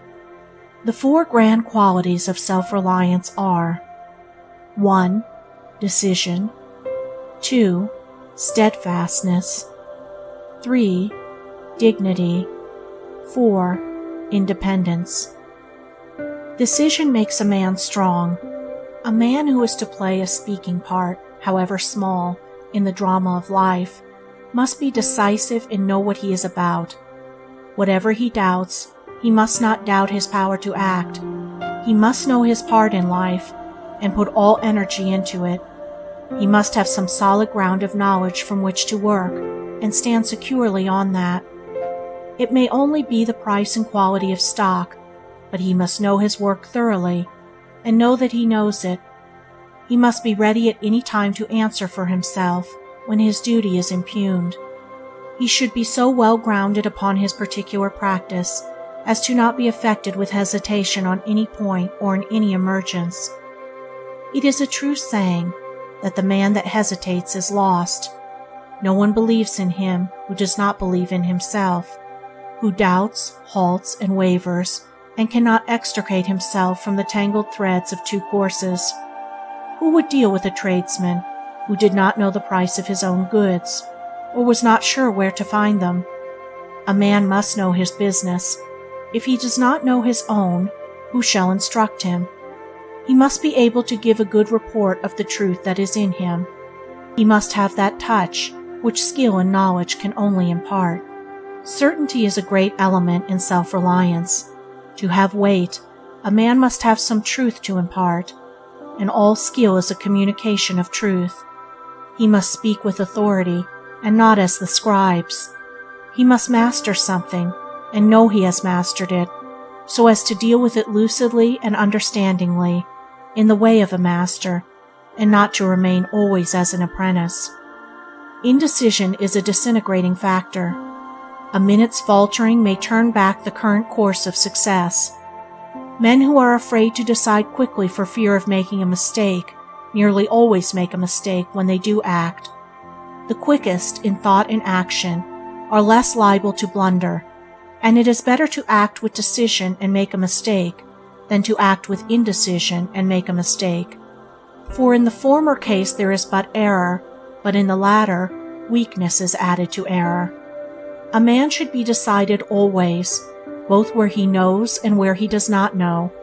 He should be as ready to say no as to say yes, as quick to acknowledge his ignorance as to impart his knowledge. If he stands upon fact, and acts from the simple truth, he will find no room for halting between two opinions. Make up your mind quickly, and act decisively. Better still, have a mind that is already made up, and then the decision will be instinctive and spontaneous. Steadfastness arises in the mind that is quick to decide. It is indeed a final decision upon the best course of conduct and the best path of life. It is the vow of the soul to stand firmly by its principles, whatever betide. It is neither necessary nor unnecessary that there be any written or spoken vow, for unswerving loyalty to a fixed principle is the spirit of all vows. The man without fixed principles will not accomplish much.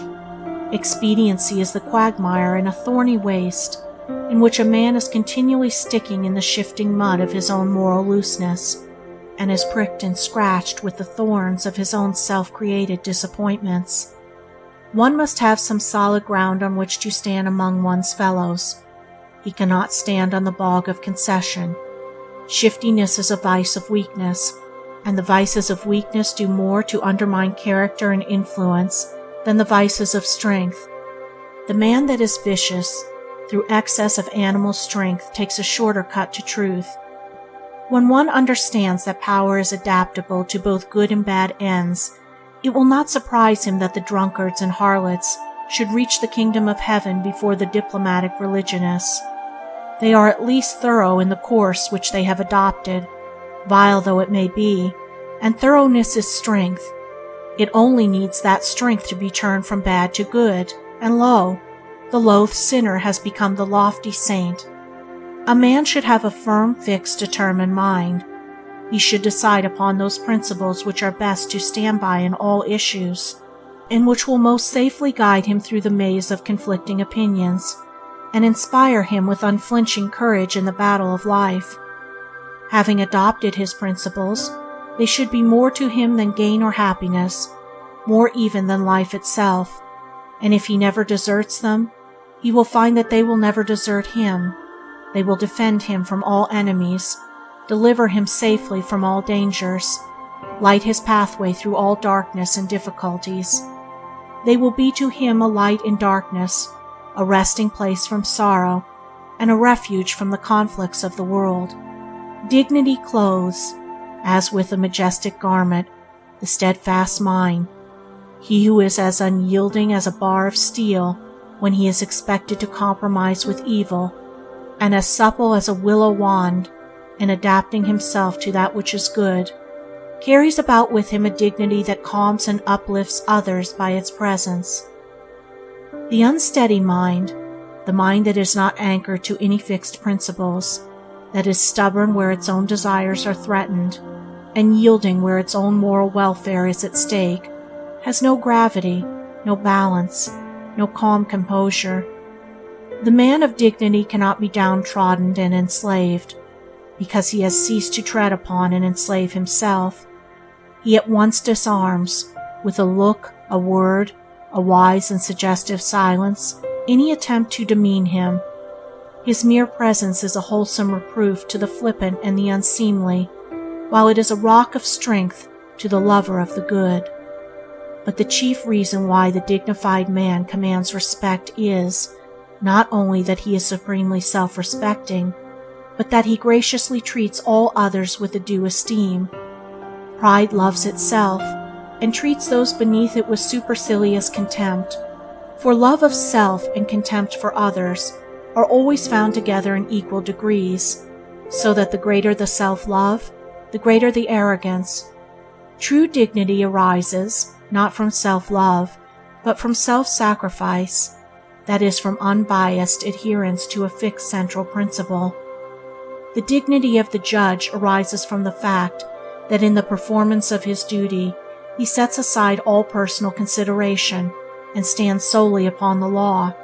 His little personality, impermanent and fleeting, becomes nothing, while the law, enduring and majestic, becomes all.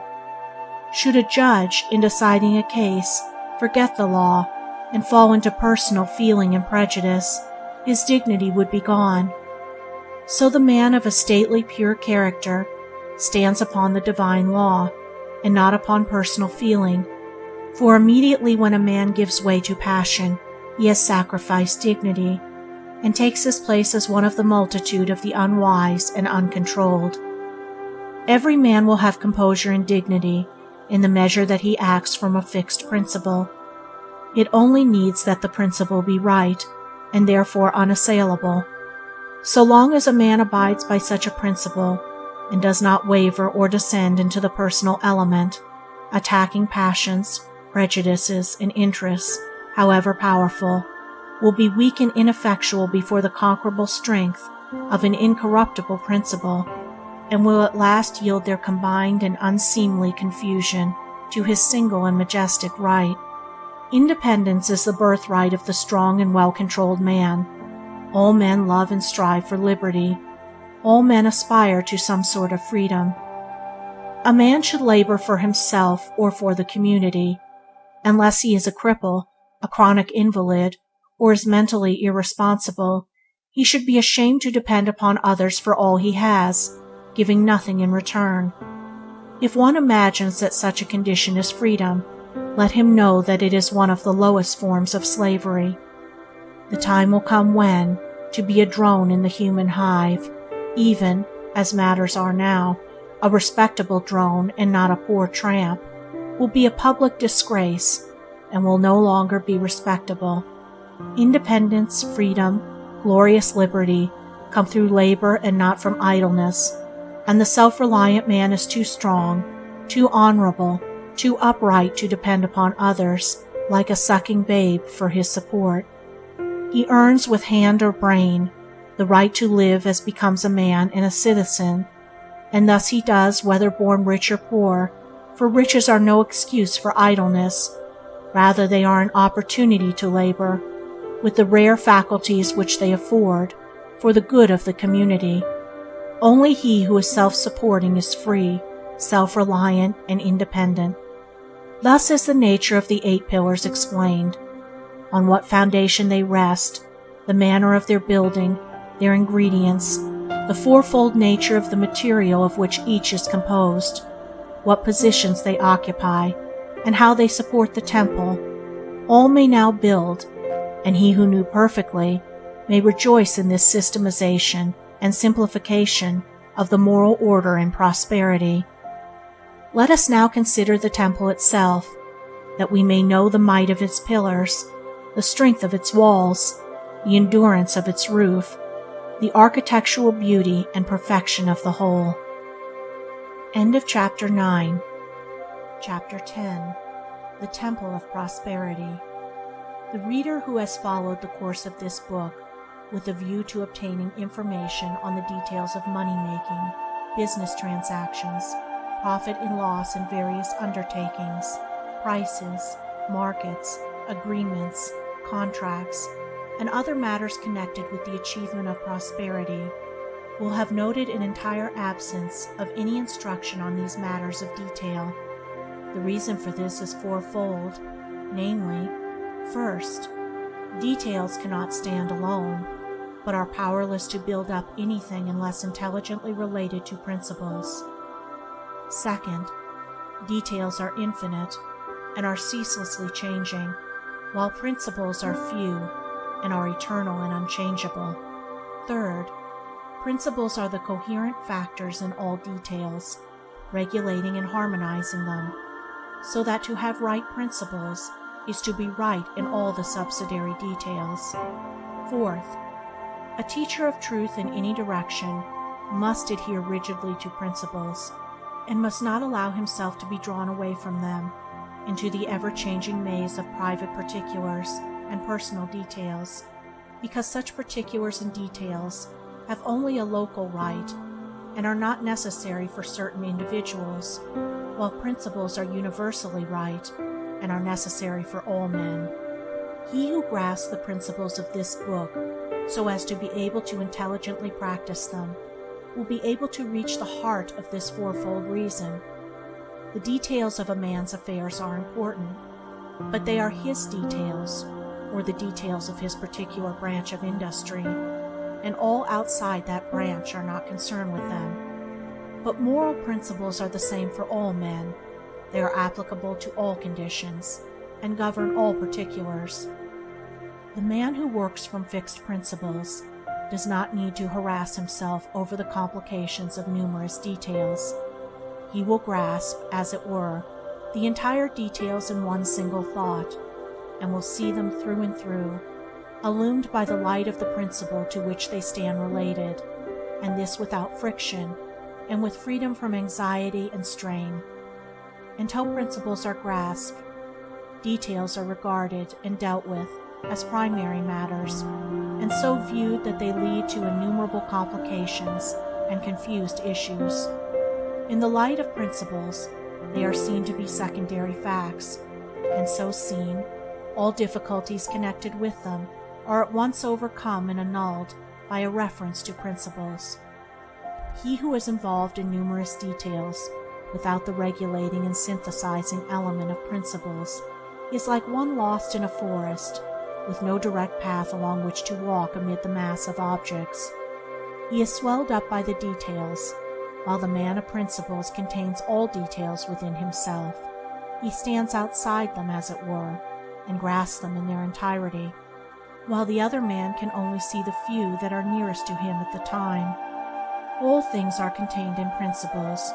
They are the laws of things, and all things observe their own law. It is an error to view things apart from their nature. Details are the letter of which principles are the spirit. It is as true in art, science, literature, commerce, as in religion, that the letter killeth, the spirit of giveth life. The body of a man, with its wonderful combination of parts, is important, but only in its relation to the spirit. The spirit being withdrawn, the body is useless and is put away. The body of a business, with its complicated details, is important, but only in its relation to the vivifying principles by which it is controlled. These withdrawn, the business will perish. To have the body of prosperity, its material presentation, we must first have the spirit of prosperity. The spirit of prosperity is the quick spirit of moral virtue. Moral blindness prevails. Men see money, property, pleasure, leisure, etc., and mistaking them for prosperity, strive to get them for their own enjoyment, but when obtained, find no enjoyment in them. Prosperity is at first a spirit, an attitude of mind, a moral power, a life, which manifests outwardly in the form of plenty, happiness, and joy. Just as a man cannot become a genius by writing poems, essays, and plays, but must develop and acquire the soul of genius, then the writing will follow as effect to cause. So one cannot become prosperous by hoarding up money and by gaining property and possessions, but must develop and acquire the soul of virtue, when the material accessories will follow as effect to cause. For the spirit of virtue is the spirit of joy, and contains within itself all abundance, all satisfaction, all fullness of life. There is no joy in money, there is no joy in property, there is no joy in material accumulations, or in any material things of itself. These things are dead and lifeless. The spirit of joy must be in the man, or it is nowhere. He must have within him the capacity for happiness. He must have the wisdom to know how to use things, and not merely hoard them. He must possess them, and not be possessed by them. They must be dependent upon him, and not he upon them. They must follow him, and not he be forever running after them. And they will inevitably follow him, if he has the moral elements within to which they are related. Nothing is absent from the kingdom of heaven. It contains all good, true, and necessary things. And the kingdom of God is within you. I know rich people who are supremely happy, because they are generous, magnanimous, pure, and joyful. But I also know rich people who are very miserable, and these are they who look to money and possessions for their happiness, and have not developed the spirit of good and of joy within themselves. How can it be said of a wretched man that he is prosperous, even if his income be £10,000 a year? There must be fitness and harmony and satisfaction in a true prosperity.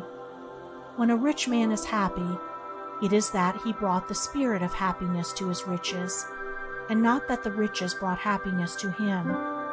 He is a full man, with full material advantages and responsibilities, while the miserable rich man is an empty man, looking to riches for that fullness of life which can only be evolved from within. Thus prosperity resolves itself into a moral capacity, and in wisdom to rightfully use and lawfully enjoy the material things which are inseparable from our earthly life. If one would be free without, let him first be free within. For if he be bound in a spirit by weakness, selfishness, or vice, how can the possession of money liberate him? Will it not rather become in his hands a ready instrument by which to further enslave himself? The visible effects of prosperity, then, must not be considered alone, but in their relation to the mental and moral cause. There is a hidden foundation to every building. The fact that it continues to stand is proof of that. There is a hidden foundation to every form of established success. Its permanence proves that it is so. Prosperity stands on the foundation of character, and there is not, in all the wide universe, any other foundation. True wealth is welfare, well-being, soundness, wholesomeness, and happiness. The wretched rich are not truly wealthy. They are merely encumbered with money, luxury, and leisure as instruments of self-torture. By their possessions they are self-cursed. The moral man is ever blessed, ever happy, and his life, viewed as a whole, is always a success. To these there is no exception, for whatever failures he may have in detail, the finished work of his life will be sound, full, complete, and thorough, and he will have a quiet conscience, an honorable name, and all manifold blessings which are inseparable from richness of character. And without this moral richness, financial riches will not avail or satisfy. Let us briefly recapitulate, and again view the 8 pillars in their strength and splendor. Energy, rousing oneself up to strenuous and unremitting exertion in the accomplishment of one's task. economy, concentration of power, the concentration of both capital and character, the latter being mental capital, and therefore of the utmost importance. Integrity, unswerving honesty, keeping inviolate all promises, agreements, and contracts, apart from all considerations of loss or gain. System, making all details subservient to order, and thereby relieving the memory and the mind of superfluous work and strain by reducing many to one. Sympathy, magnanimity, generosity, gentleness, and tenderness, being open-handed, free, and kind. Sincerity, being sound and whole, robust and true, and therefore not being one person in public and another in private, and not assuming good actions openly while doing bad actions in secret. Impartiality, justice, not striving for self, but weighing both sides and acting in accordance with equity. Self-reliance, looking to oneself only for strength and support, by standing on principles which are fixed and invincible, and not relying upon outward things, which at any moment may be snatched away. How can any life be other than successful which is built on these 8 pillars? Their strength is such that no physical or intellectual strength can compare with it, and to have built on all the 8 perfectly would render a man invincible. It will be found, however, that men are often strong in one or several of these qualities, and weak in others, and it is this weak element that invites failure. It is foolish, for instance, to attribute a man's failure in business to his honesty. It is impossible for honesty to produce failure. The cause of failure must be looked for in some other direction, in the lack, and not the possession, of some good necessary quality. Moreover, such attribution of failure to honesty is a slur on the integrity of commerce, and a false indictment of those men, numerous enough, who are honorably engaged in trade. A man may be strong in energy, economy, and system, but comparatively weak in the other 5. Such a man will just fail of complete success by lacking one of the 4 corner pillars, namely, integrity. His temple will give way at that weak corner, for the 4 pillars must be well built before the temple of prosperity can stand secure. They are the first qualities to be acquired in a man's moral evolution, and without them, the second 4 cannot be possessed.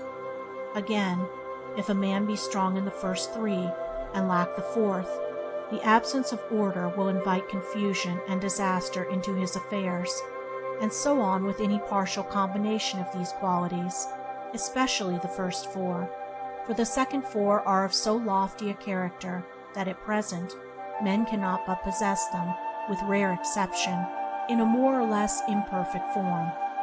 The man of the world, then, who wishes to secure an abiding success in any branch of commerce, or in any one of the many lines of industry in which men are commonly engaged, must build into his character, by practice, the first 4 moral pillars.